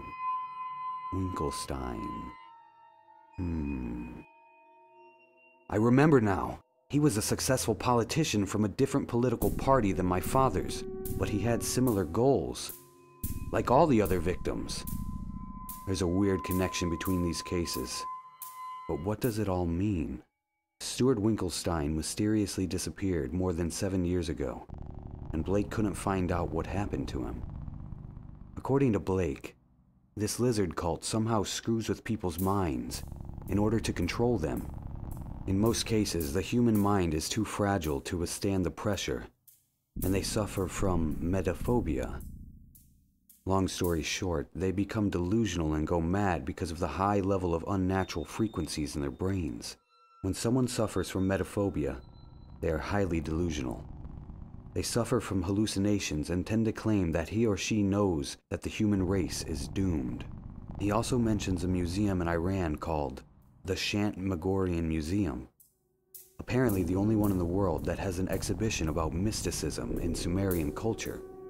There aren't many details, but he highlighted Sumer and Iran. He's also sketched a few symbols, which are very similar to the ones I gave him. And what is this? He claims there is a book in this Iranian museum that details old Sumerian culture and their connection to this cult. The book is called The Draconium. Sounds demonic. He wrote, "The Draconium is the answer," right underneath the text. This must be really important. What the hell is going on? This has to be connected to my father's death. But a cult? A secret society? Why would they want my father dead? He also mentioned some kind of secret island, but there isn't much information. I should check out the museum Blake mentions in this journal. It must have some information about all this madness. Man, this case is getting out of hand. I better take this journal with me.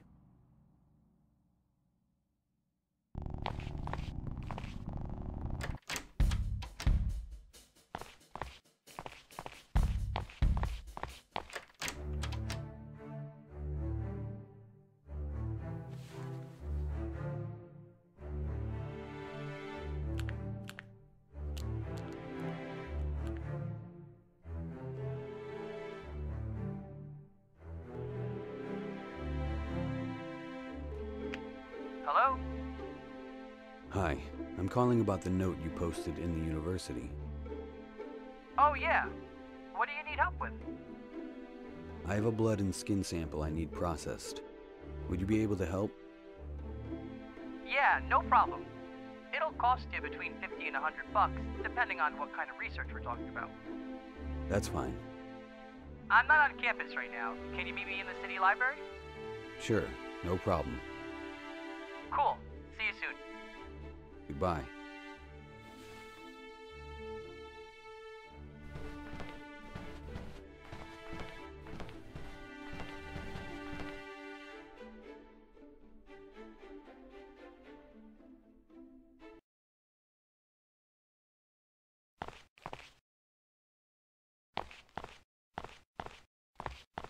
Hi, are you Brian Kosloff? The one and only. You the guy who called before? Yeah. So what can I do for you?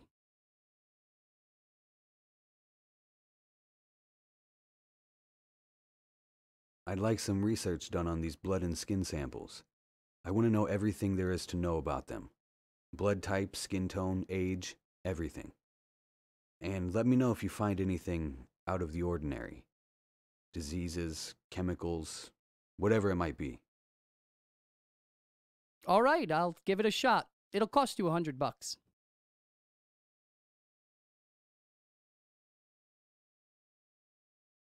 Pleasure doing business with you.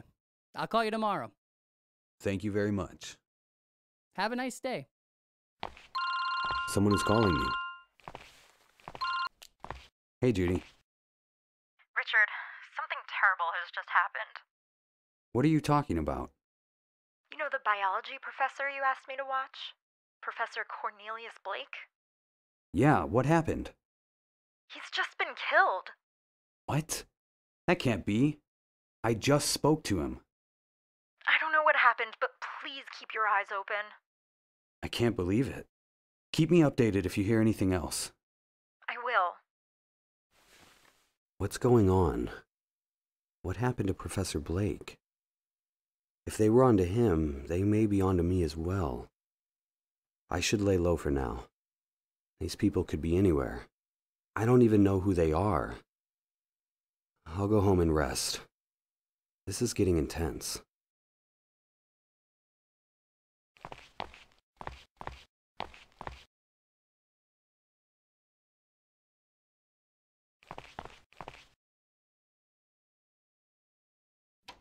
All this commotion about Professor Blake has me exhausted. I should call it a day.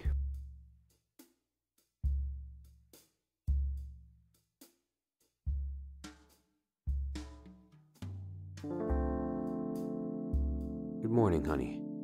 How are you? Bored. I hate this city. There's nothing to do. I don't know anyone. How can you live here? It's a city, Patricia. There are a million things you can do. When I finish my work, I'll take you out and show you all the great things the city has to offer.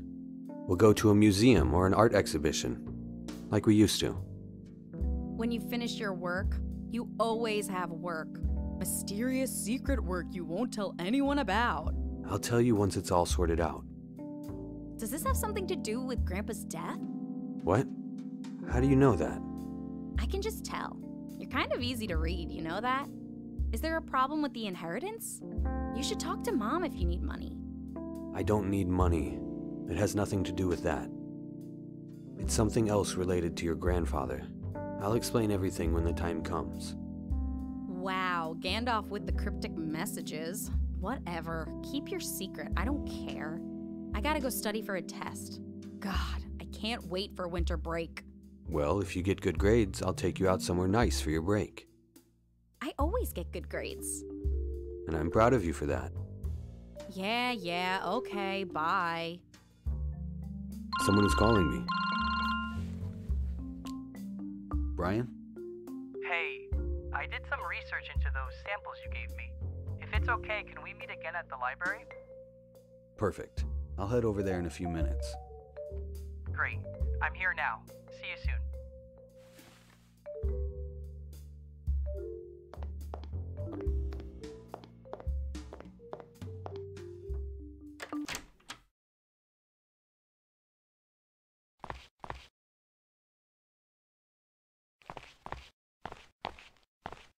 Hello. So what did you find out? Look, man, I don't know what kind of weird shit you're into, but I don't want to be a part of it. What do you mean? Don't play stupid. The blood is half human DNA and half some kind of lizard DNA. The skin has scales like a fish or a snake, but not like any animal I've ever seen. Are you serious? Who are you? You doing some kind of secret government test on humans?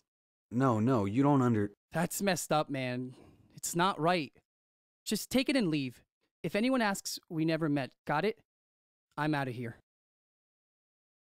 This is really getting strange. Could this secret society be experimenting with lizard DNA? I'm not sure where to look next. Professor Blake mentioned a mysterious island in his journal, but he doesn't say where it is. That's the only clue I've got right now. I guess I have to book a flight to Iran to check that museum out.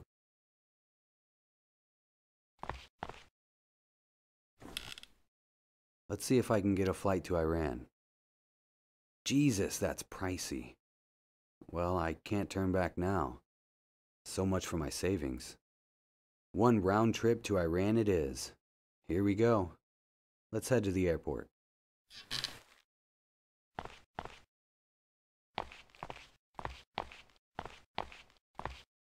I better call Patricia.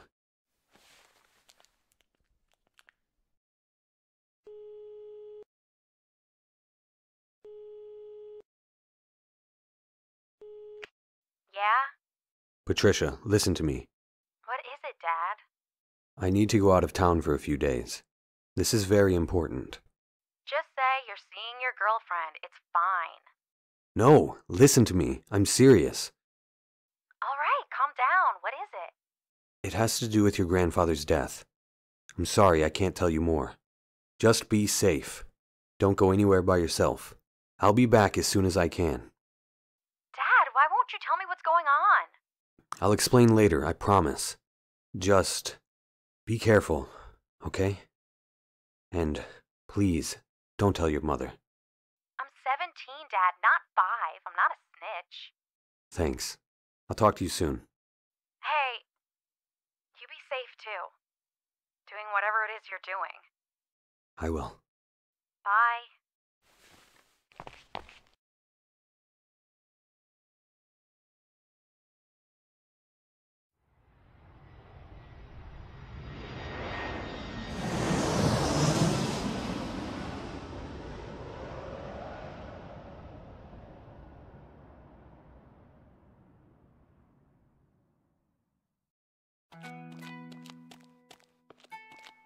Damn, I'm lost. These streets are like a maze. I'd better ask around and find out where the museum is. Excuse me, kid. What? Hey. 100 reals, please. What? I wipe your shoes, you give me money. Sorry, I don't have any reals. Only American dollars. No dollars, only reals. Listen, kid. Can you just tell me where the Shant Megorian Museum is? No money, no talking. Damn, how am I supposed to get reals for the kid? Local boy. He's got a mischievous look in his eyes. I wonder what he's up to.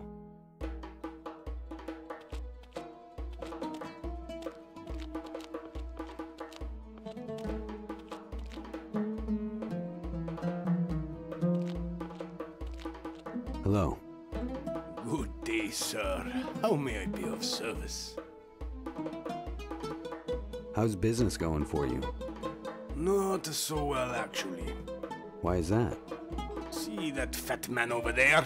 He pisses me off. Why? He is always trying to scare away my customers. Inarma! Sir, do you think you can change some US dollars into local reals for me? I can't find an exchange office. Perhaps, but first you need to help me. How?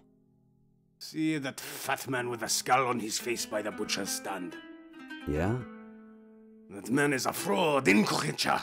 He is trying to destroy my business so that he doesn't have any competition. But that doesn't make any sense. You sell different goods. Can't your customers shop at both stands? A normal person would think that, yes, but he only sees money. Any rile spent on my produce is a rile they could have spent on his meats.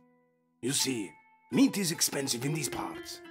Many of my customers buy only fruits and vegetables because that is all they can afford. I see. But if he can't keep people away from my stand, they'll spend what little they have at his. Just yesterday he was yelling all over the market that my vegetables are full of poisonous chemicals. What a lie! My vegetables are pure. They are grown from local farms. Can you please tell me where the Shantmagorian Museum is? I'm sorry, sir. I'm not from this town. I only sell fruits and vegetables here in the market. I don't even know there was a museum. Try asking some of the locals. I will. Thank you. So what do you want from me? I need you to somehow tamper with his stand. Are you crazy? That's illegal. Believe me, it's for the greater good. Most sellers in the market would be thankful if you managed to get rid of that awful man. All right, I'll try. Thank you, sir. Thank you. I'll come back later. As you wish, sir.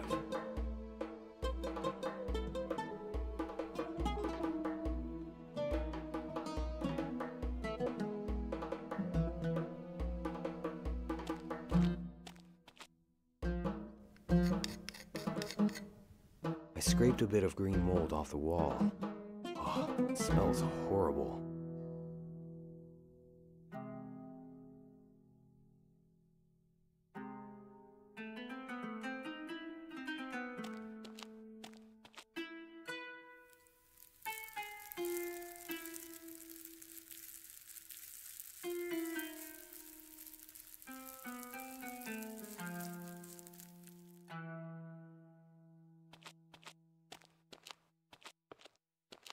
I've done it. Look, you can see it from here. The meat he's selling is covered in mold. I see. Just a moment. Zargun Pesar.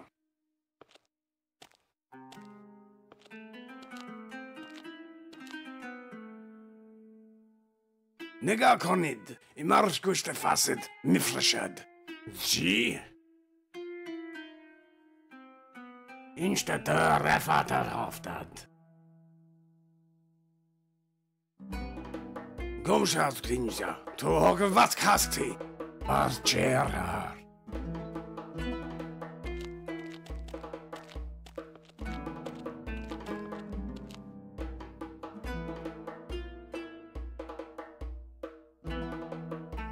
Okay, I did my part. Can you change my dollars into reals now? Of course, my friend. Here you are. And here's an extra thanks. Take this cheese bar. My friend gave it to me, but I hate smelly cheese. You Americans love it, don't you? Yeah, I do actually. Thank you. Enjoy the rest of your visit. Hotavasavasha. This means God be with you. Thanks. Goodbye.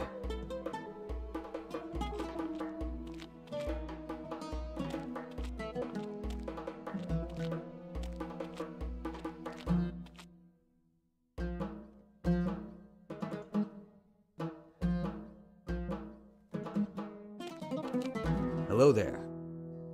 Hello, sir. You're back. Do you have my 100 reals?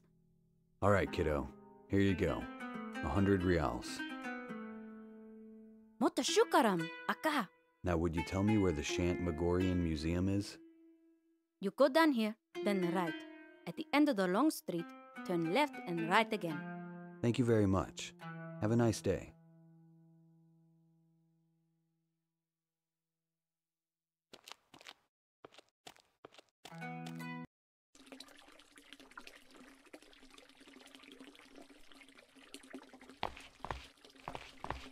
I always wanted to do this.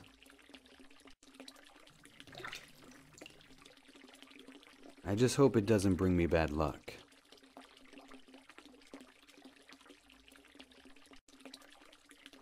An Iranian coin I found in the fountain.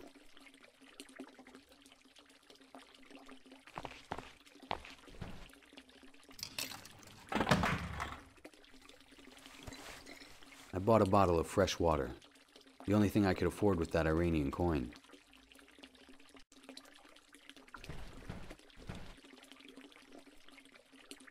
These brochures have a lot of information about ancient Sumer, including simple cuneiform translations. For example, the words big and snake make dragon, or mouth and water makes to drink. Hello. Hello there, my friend. What are you doing? Waiting for my friend. She went into the city to get some lunch. Why are you waiting here? I like it here.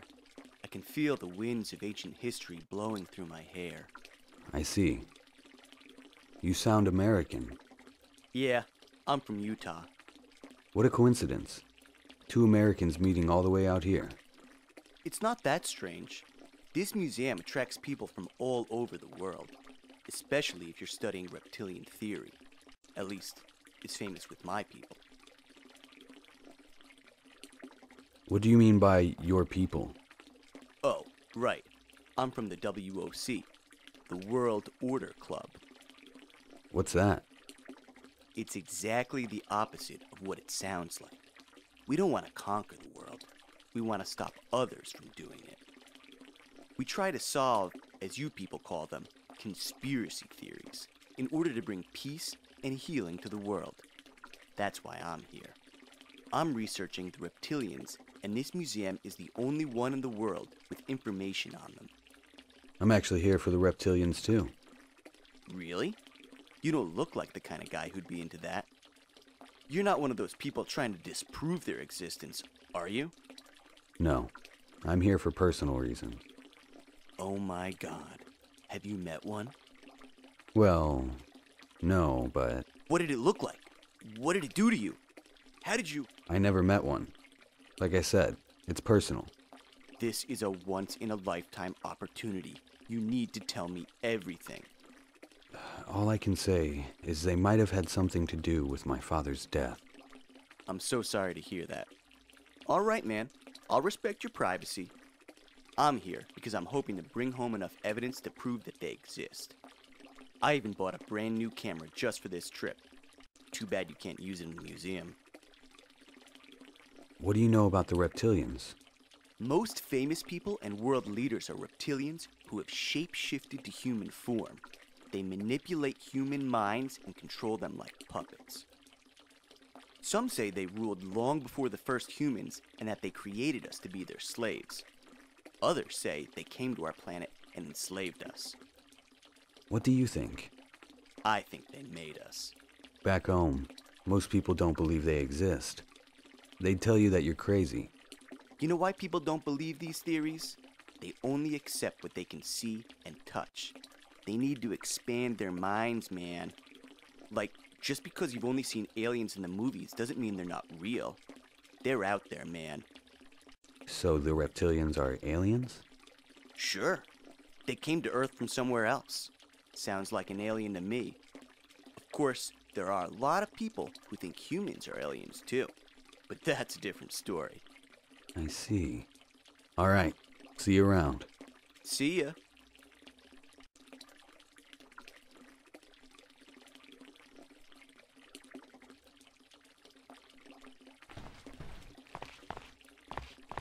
Good afternoon. Hello, sir. Welcome to the Shanmagoria Museum of History and Archaeology. What can I do for you? I would like to buy a ticket. All right, sir. The ticket costs 100,000 reals. Here you are, sir. Enjoy. Thanks.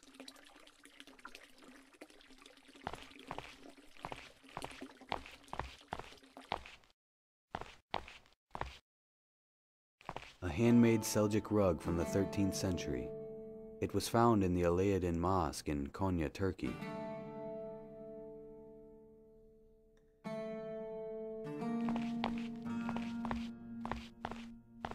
Look at these Sumerian cuneiforms.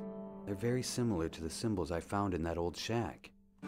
These tablets belong to the famous Hamed al-Omari collection. They're from 2040 BC. The translation reads, "The great gods will return. At first the humans will laugh at them. Then they will fight them. But in the end, they will worship them." Interesting. That's Lamassu, a Babylonian deity. He has the body of a winged bull and the head of a human. This bas-relief was found in the palace of King Sargon II at Dur-Shurikun in Assyria. It's dated 716 to 713 BC. This relief shows a Persian guard. It's from the palace of Xerxes in Persepolis. It's dated 486 to 464 BC. I shouldn't touch that. This really... A scene from the Gilgamesh epic. It tells the story of Gilgamesh, a king of Uruk, who seeks immortality. In the end, he has to accept that eternal life is only for the gods. This stone relief originates from Babylon around 1800 to 1700 BC.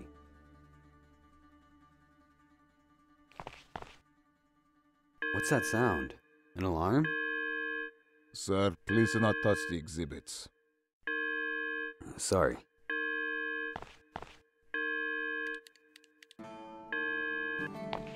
There's an alarm box on the wall. I have to get the code and disarm it. I don't think so. How would I like it if a giant hand started poking around my home? Huh, look at that. It looks like a little mouse hole.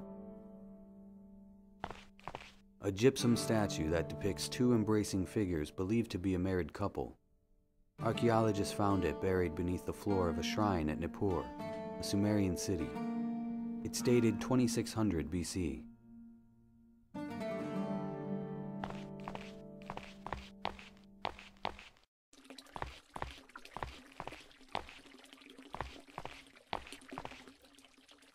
Hi, it's me again.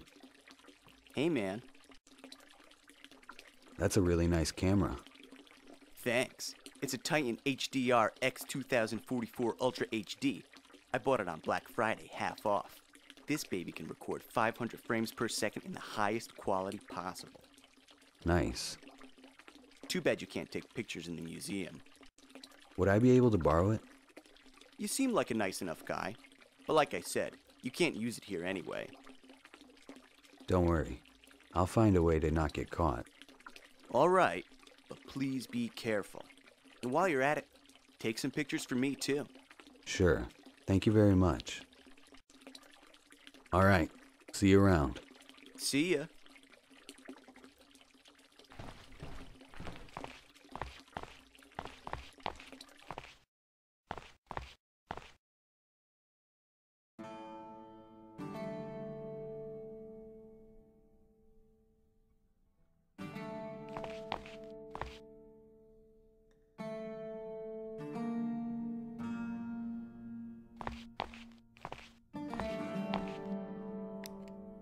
Okay, it's recording right now.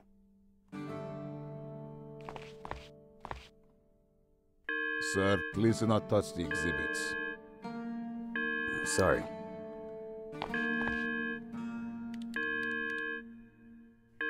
I hope the camera recorded the guard's hand typing in the code.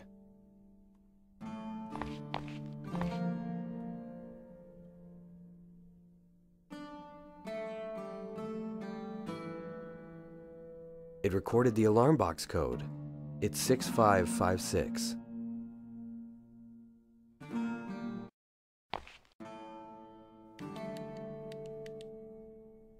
Right. The alarm should be disabled now.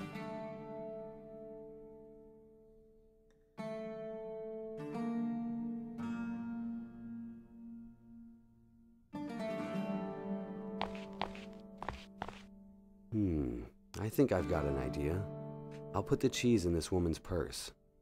Let's see what happens.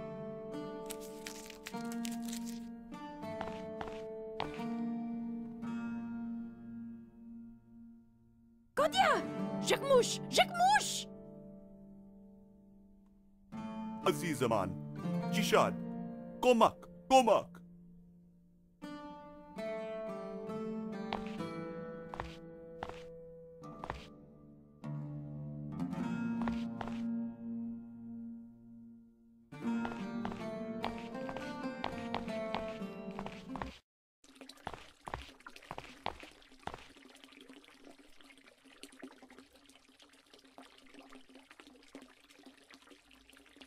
Wow, I can't believe I actually managed to get the draconium. There's a lot in here, mostly written in ancient Arabic. What I've managed to translate, mostly with the help of illustrations in other languages, is that this reptilian nonsense was actually something ancient civilizations believed in. They worshipped the reptilians and feared them. It's It's a strange book, though. Some pages are written in Latin, and there are even a few pages in German and English. I wonder who wrote it. It doesn't appear to be that old. Maybe 300 years old at the most. What's this? Looks like a poem. There are also two small maps here. One shows a location near here, an ancient temple of some kind. It's probably just a ruin now, but I should still check it out. What about this other map? Wait a minute. This is the island Blake mentioned in his journal. So it must exist. It's less than 50 miles outside my city. This case is far more complex than I could have ever imagined. But I can't stop now. The puzzle pieces are finally starting to fit together.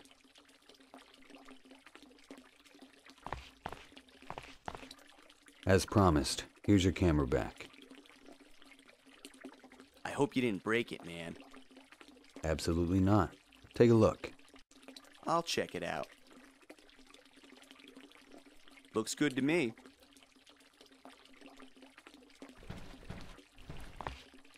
Alright, I should check out the ruins nearby which are mentioned in the ancient book. Maybe I'll find something there. This place is breathtaking. You can feel the history in the air. I can only imagine what it looked like when this mighty civilization was at its peak. These ruins must be thousands of years old. It's strange that there are so few tourists around here, though.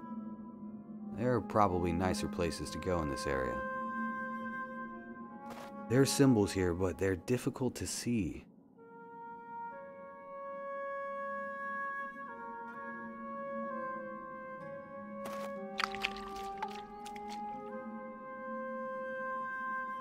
Look at that. I've uncovered some ancient symbols. They look similar to the ones on the parchment. It's Sumerian cuneiform.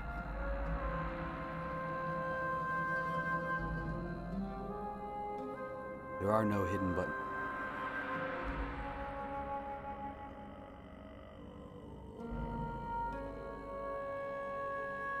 This is interesting. I recognize the symbols on the buttons. They're also on the parchment, but what's the right order to press them?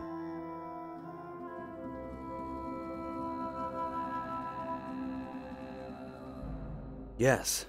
Now I should be able to push the buttons in the right order.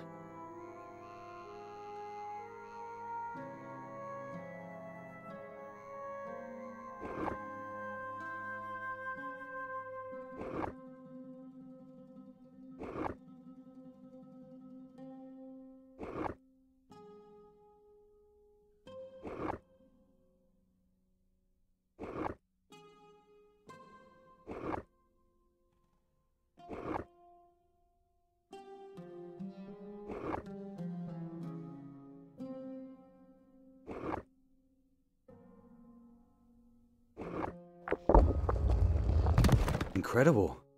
It actually worked. The poem was the key.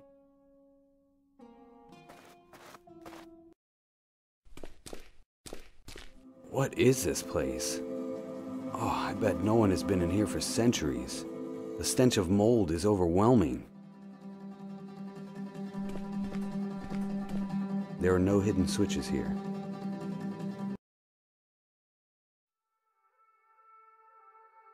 What the hell? Are these pictures of lizard-human hybrids? The humans are their slaves and worship them as gods. Odd that none of these pictures are displayed in the museum. Almost as though someone wants to hide them. Like the guy in the museum said, most people think reptilians are a myth. No more real than any other gods worshipped by ancient civilizations. They don't bother to seek out the truth. And it seems more and more that the truth may be very strange.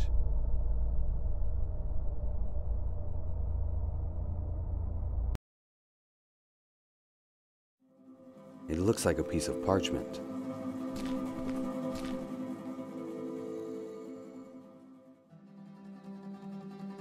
There's a poem written on here. The demons dwell in temples of darkness. Cut the dragon with the dagger in his hand. Drink his blood from the goblet to transform. What does it mean?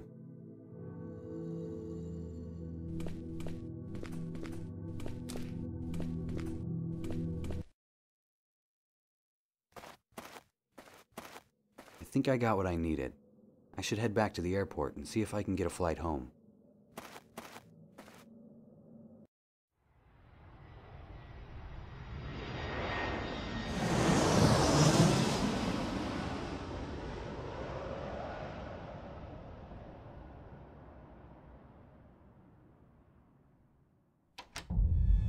Oh my God, what happened here?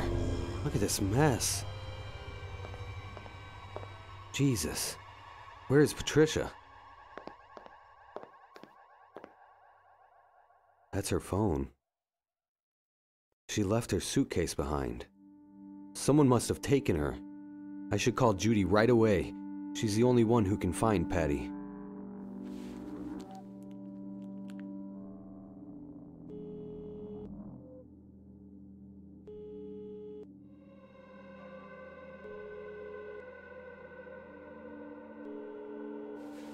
Damn it! She didn't answer. That's strange. Maybe something happened to her as well.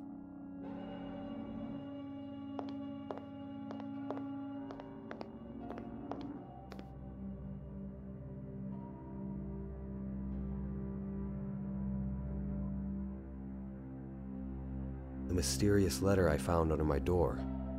I'll open it. It says, "I have the answers you seek. Let me help you. Meet me in the alleyway on Royal Street. Please hurry. Your friend." This person who wants to meet in the alleyway might be my only hope.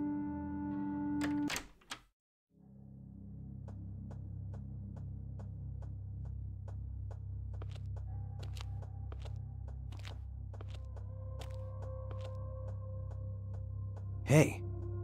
Shh. Are you... The man who sent you the letter. And you are Richard. How do you know who I am? Where's my daughter? What happened to Judy? I can't say too much. All I can tell you is where you need to go. Who are you? That doesn't matter. All you need to know is that you and I are in the same situation. What do you mean? They did the same thing to my family. So, they exist. This is all real. It isn't just a nightmare. It is more real than you could have ever imagined. What happened to your family? They kidnapped my son many years ago. I haven't stopped looking for him, and I haven't lost faith. I will find him one day. I'm so sorry. Why did they take him? They wanted to punish me. I was once a very influential man. Should I know you? I didn't have that kind of influence. No one knew who I was. I had something greater. An ability. I was powerful. Powerful enough to make them afraid. They saw what I was doing, and they cut me off from my abilities. But who are you? What were you doing? I dabbled in, let's say, illegal business, but not anymore. I don't understand. Why are you helping me? I won't lie, Richard. My reason is simple and selfish. You are my last hope for finding my son. I don't know anything about your son. But you're getting close to finding the monsters who took him. Closer than I ever got. I've been stuck in a dead end for a long time now. And yet you claim you can help me? I know something very important. I believe you've heard of the island. I have. It exists? Yes. I know where it is and how to get there. You must go there to save your daughter. Have you been there? Is that where your son is? I have seen this island but never set foot on it. My son is there, though. I can feel it. Why haven't you gone to the island yourself? There was a time when I could have, but not anymore. It would be suicide without my abilities. So why would I go there? You're different. Your mind is more powerful than you know. Save your daughter while you can. And save my son. Please. How do you know my daughter is there? Don't you get it, Richard? They want you. They are using your daughter as bait. What? Why? Open your eyes. Have you ever wondered why you're still alive? Why is it they can get away with killing powerful, well-protected politicians, but they can't kill one simple man? A man just trying to prove they exist? Honestly, I don't know. They chose not to. They know that you know. They know that you are not a simple man. You are something else. They do not kill for fun or for sport. They only kill those who won't do their bidding. Like my father? He actually spoke to them? Of course. They offered him his life in exchange for his servitude. He refused their offer, and they killed him. He was a brave man, even at the end. I can't believe this. You must go, save your child, and bring mine back to me. But it's a trap. You said so yourself. Not if you are ready for them. There is no other way to save Patricia. What about Judy? I haven't been able to get a hold of her. Is she there too? I'm sorry. I don't know anything about your friend. Here, take this key. It's for my boat in the city docks. The first boat on the left side of the landing stage. You have the map. Sail to the island and you will find their headquarters. From there, you are on your own. You will be watched from the moment you step on the island. Be careful. Be vigilant. You will find your daughter there, and perhaps your friend as well. Thank you very much for your help. Have you ever heard of a condition called Metaphobia? Have I? Do you think you're the only person who knew what Professor Blake was up to? You know him? Of course. Professor Blake provided me crucial information about the reptilians. He was one of the select few who studied them. Remember, I have been searching for answers for a long time. Well, I can't say Blake wanted to help me. I asked him to translate a strange parchment I found, and that was practically the last I ever heard of him. And then he died. That was no coincidence. How do you know about his death?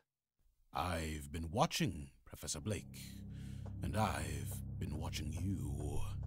Then you know I had nothing to do with Blake's death. Yes, I know. He was on the brink of revealing his metaphobia theory to the world. The parchment you gave him was the final piece of the puzzle. They had no time to craft a cover story for his death. It had to be quick. The cold-blooded monsters just blew his brains out. How do you know all of this? I have my ways. There's one other thing I don't understand. Why is it that you and I don't suffer from metaphobia? Why haven't they contacted us telepathically yet? It's not that simple. Not everyone's mind is susceptible to telepathic waves. According to Blake's notes, only 70% of the population can be reached this way. The other 30%, like you and I, have an inherent mental defense against their powers. Blake called it varying telepathy wave frequency. It's a hereditary ability passed down through your genes. We are special, Richard. You and I. We can resist them. All right. I'm leaving for the island. Hurry. There is no time to waste.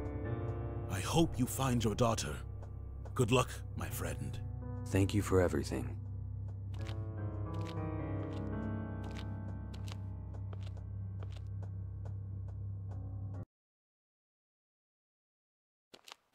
I think I'm in the right place. That boat over there should be the one.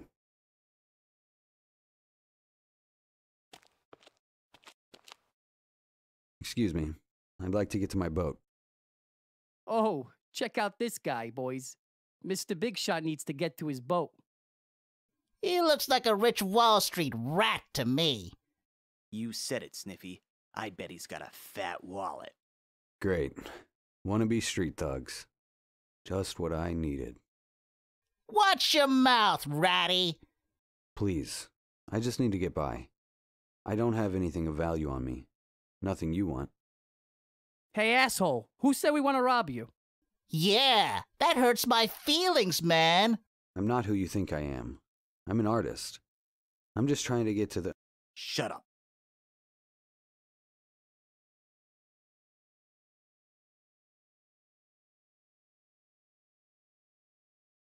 Will you let me pass?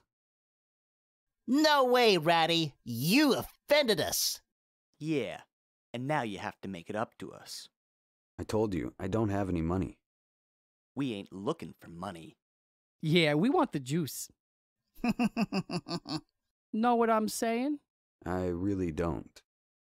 Something to ease our minds. Something to help us forget what you said to us. Like drugs? Yeah, like drugs, moron. Now beat it, ratty.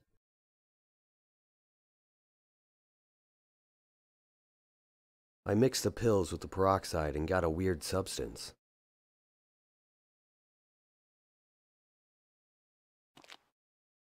Here, try some of this.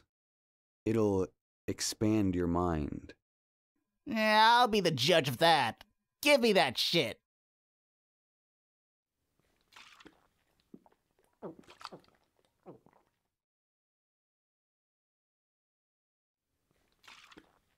Hey man, leave some for me.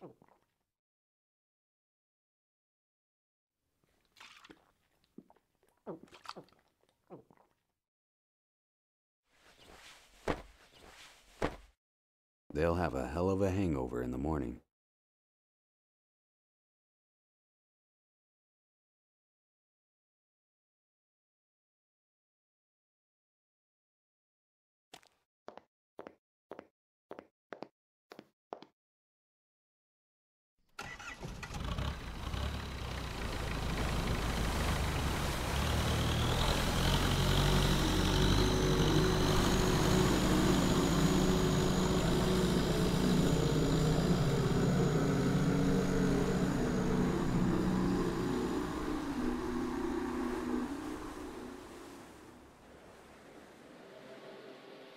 There's something carved in the stone.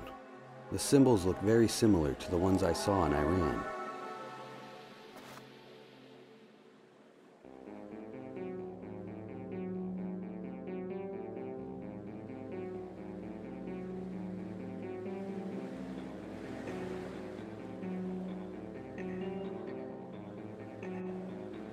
Yes.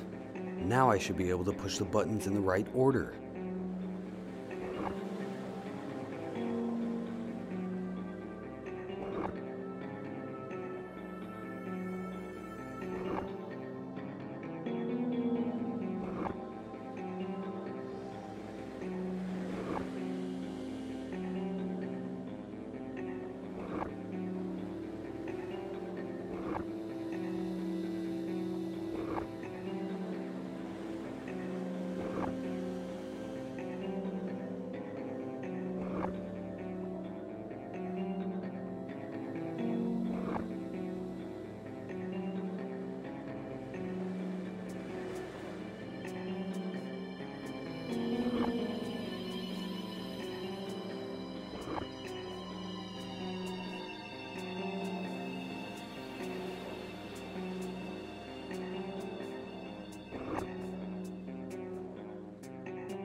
Wow, what is this place? I've never seen anything like it before.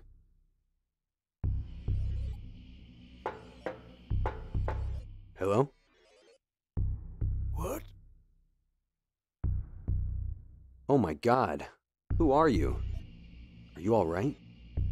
Please, leave me alone. I can't take any more. Don't worry. I'm not here to hurt you. No! Another disguise. Another face. Why do you do this to me? You already know everything. Why do you keep me here? Just kill me now. Put me out of my misery. Or let me be. I don't want to hurt you. I'm looking for my daughter and my friend. Nothing but another trick. You can't fool me. If I were one of them, I would just take you away. Why would I bother talking to you? Maybe you can help me. But how did you find this place? How did you get in? It wasn't easy, but I managed. Who are you? My name? Oh, what difference does my name make? Call me whatever you like. I have no name anymore. Shut up! I beg your pardon? They won't stop talking. I don't know how to make them stop. There's no one else here. Oh, I can hear them. I don't hear anything. Of course you don't. Shut up already! I can't even hear my own thoughts anymore. Do you hear someone in your head? No, they're all around us. I'm the only one here. Let's start over. My name is Richard Elmstat. Who are you? Elmstat? Are you? Son of Carl Elmstat? Yes. Wait, why are you here? Because of my father. What about him? He was murdered. I'm trying to find the people responsible, and that has led me here. My condolences, sir. Your father was a great man. They stole him from us. We have no chance against these bastards. So, who are you, sir? My name is Stuart Winkelstein. You're Stuart Winkelstein? Yes, that was my name. None of it matters anymore. I know you. That may be. I was once in politics, like your father. I knew him very well. Brilliant man. Oh, God! Make them stop! I can't take it anymore! That means you've been here for more than a decade. Is that so? I have no concept of the passing days. My life is an endless nightmare. Have you ever heard of Professor Cornelius Blake? God have mercy! What is it? That man! He is the man inside my head! He is the one who torments me! It's okay. He's not here. He is the reason I'm here! What did he do to you? I was his lab rat. He used you to prove his theory, didn't he? I hate scientists. They're all ego-driven, greedy bastards. Blake is the worst of them. Can you recall anything he said? What were the experiments like? I have no idea. I lost my mind long before I met him, though I do remember the machine he used to get in my head. It hurt like nothing I'd ever felt before. I heard voices, screaming. I thought I was in hell itself. I saw green men. Oh, they weren't men. They were monsters. They slaughtered everyone in their path. They meant to exterminate us. I drifted in and out of these visions. I can't tell you what was real and what was not. still hear the voices. I can still hear the screaming. A few weeks after I met Blake, these monsters took me away. I knew it had something to do with him. Professor Blake is dead now. Good. I hope he rots in hell. I had no idea he was this cruel. What is this place? It looks like a spaceship, but I have no idea where we are. I assumed long ago aliens had abducted me.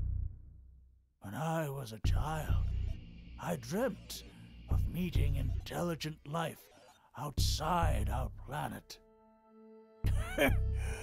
What cruel, terrible creatures they are. They barely care about me now, though. I expected them to run all sorts of tests and experiments on me, but they never did. They still visit me occasionally and ask me questions, always disguised with a new face. Mostly they leave me alone, and so I wait here, wishing for death. I'm so sorry. I'll try to get you out of here. But first, I need to find my daughter. Of course, I understand. Do you know anything about the creatures that took you away? They are monsters. They told me they have powers beyond my imagination. They told me they rule our world. What do they look like? Like humans, but that's just a disguise. Maybe they're not aliens. Maybe they're only government agents. These are not humans. You can see it in their eyes. Stay strong, Stuart. I'll come back for you. Thank you, Richard. It was nice to speak to another human again. I only hope the voices will leave me alone long enough so that I can get some sleep.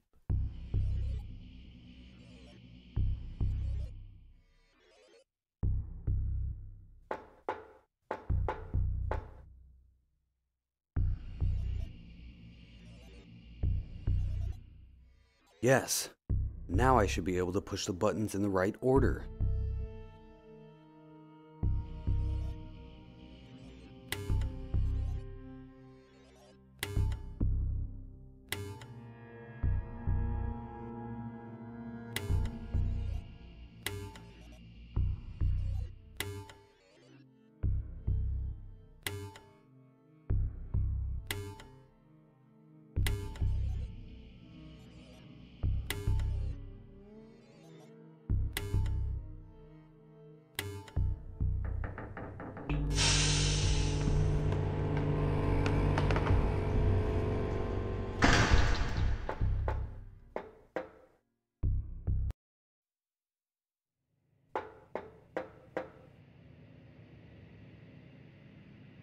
Hello, Richard. Welcome. Seems you finally arrived. What have you done to my daughter and my friend? They remain in the city. Their memories will be modified. What does that mean? You better not touch them, you bastard! You still don't understand why you're here, do you, Richard? You seem to think this is some sort of government conspiracy. And now that you've solved the case, now that you know the truth, you think you can stop us? Your mind is different from the other worms, but to me, you're still just a worm.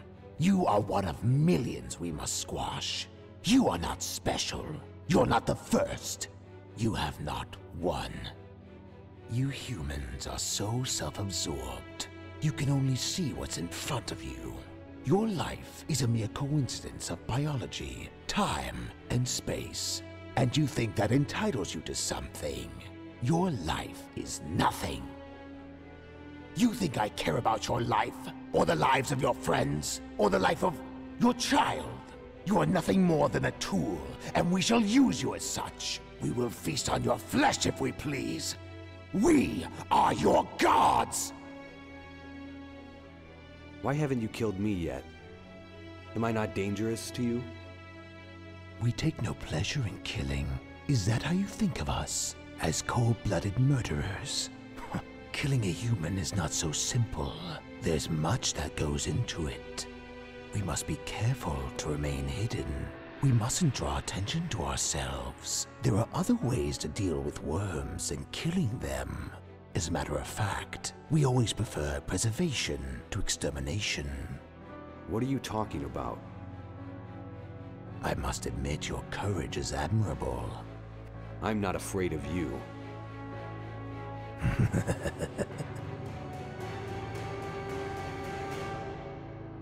Why did you kill Blake?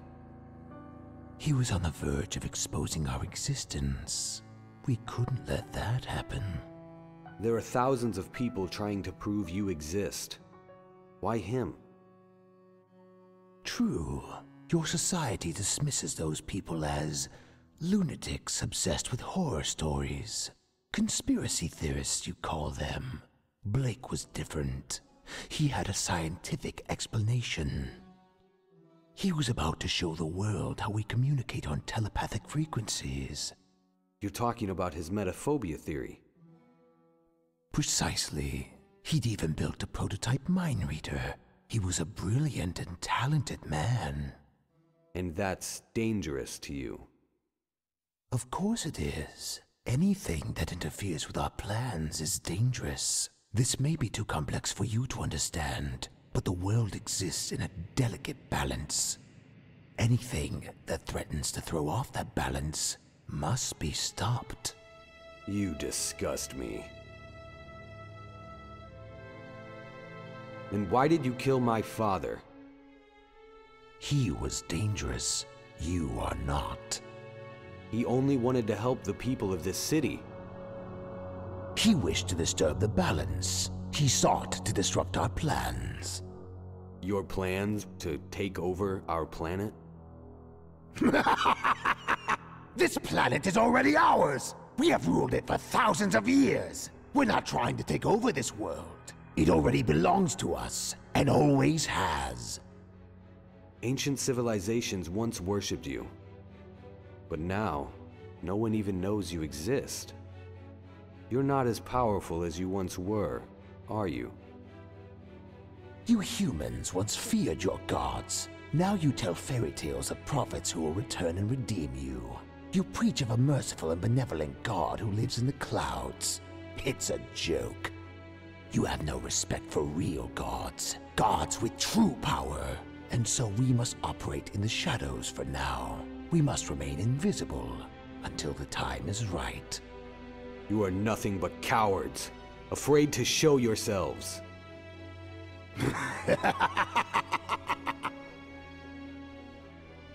Who are you? Where did you come from? My name cannot be spoken in human tongue, nor can it be heard through your ears. You look human to me. I take any form I choose. I am the ruler of this region, a master of my kind. You will obey me. I obey no one. Do what you like to me. There are people who can stop you. People who can put an end to this madness. Like your friend who helped you get here. The man who gave you his boat. How do you know that? Please do not insult us, Richard. We see everything. Your friend didn't help much, did he? He tried. I don't blame him. He was fighting for the greater good, like myself. He knew quite a lot for an average human, didn't he? I know a lot too. Once I started digging, it wasn't hard to learn about you and your people. Whoever and whatever you are. Yes, walking down the path is simple once it's been laid before you. What is that supposed to mean? You're standing in an ancient temple kept secret by the gatekeepers to the underworld, the rulers of this earth, and you believe you found it yourself? You must think you're very clever. No. This can't be true. It is true, my vermin pet. This has been your plan all along? The man I met? The man who gave me the boat? Ah, finally your senses are working again. He works with you? No, he works for me. He's my slave. He does everything I ask of him, including killing old politicians. So he was the one who killed your father? Yes. That son of a bitch! If only I knew! He was once like you, Richard. We molded him. We perfected him. We have shaped his mind into something quite valuable. So he's a human? He isn't like you? He was human. We made some changes to his DNA in order to fit our needs. You had him kill my father in order to lure me here? You flatter yourself. You are only one piece in a grand design. We needed to exterminate your father and his ideas. Though, I am pleased to say this brought you to us. Why didn't you just kidnap me? Why go through all the trouble? This has been a trial, Richard, and you have been performing beautifully so far. Though, in these final moments, I must say you are disappointing me. A trial?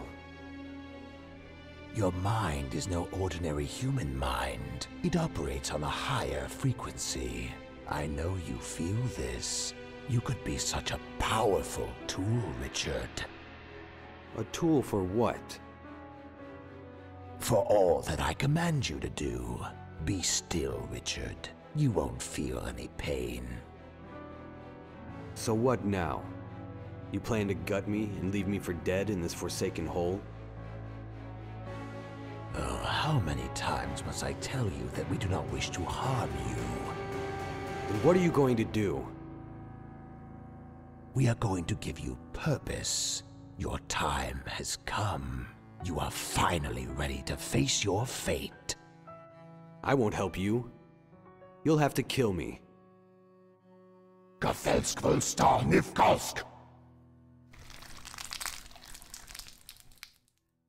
Good Lord! What are you? Now, worm, you shall finish what your father refused to complete.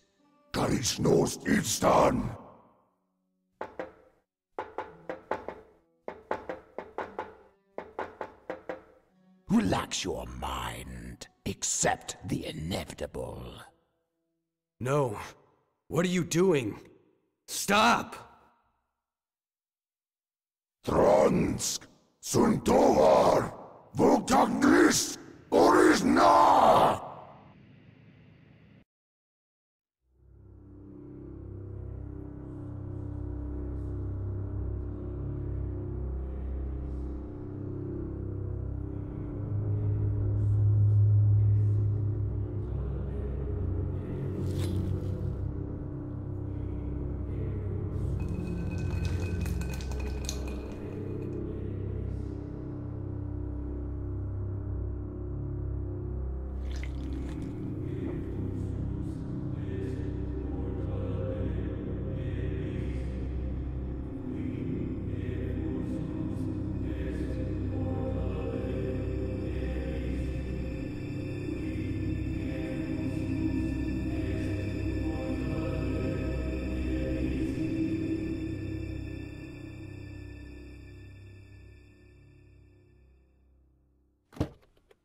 The moment has finally arrived.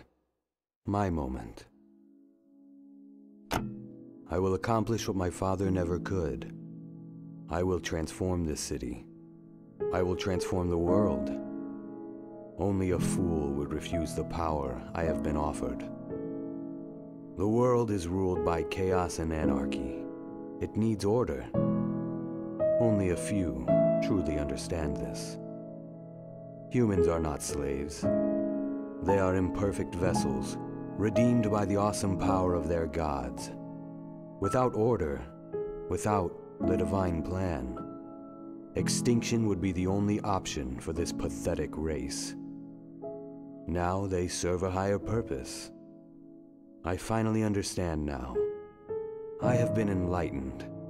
My mind has been strengthened, refined. I will follow the road that was laid before me centuries ago. Greatness awaits me at the end of my journey. I will bring us all into the light of a glorious dawn. This building is now my throne. Its workers are my servants. This is my destiny. This is my city.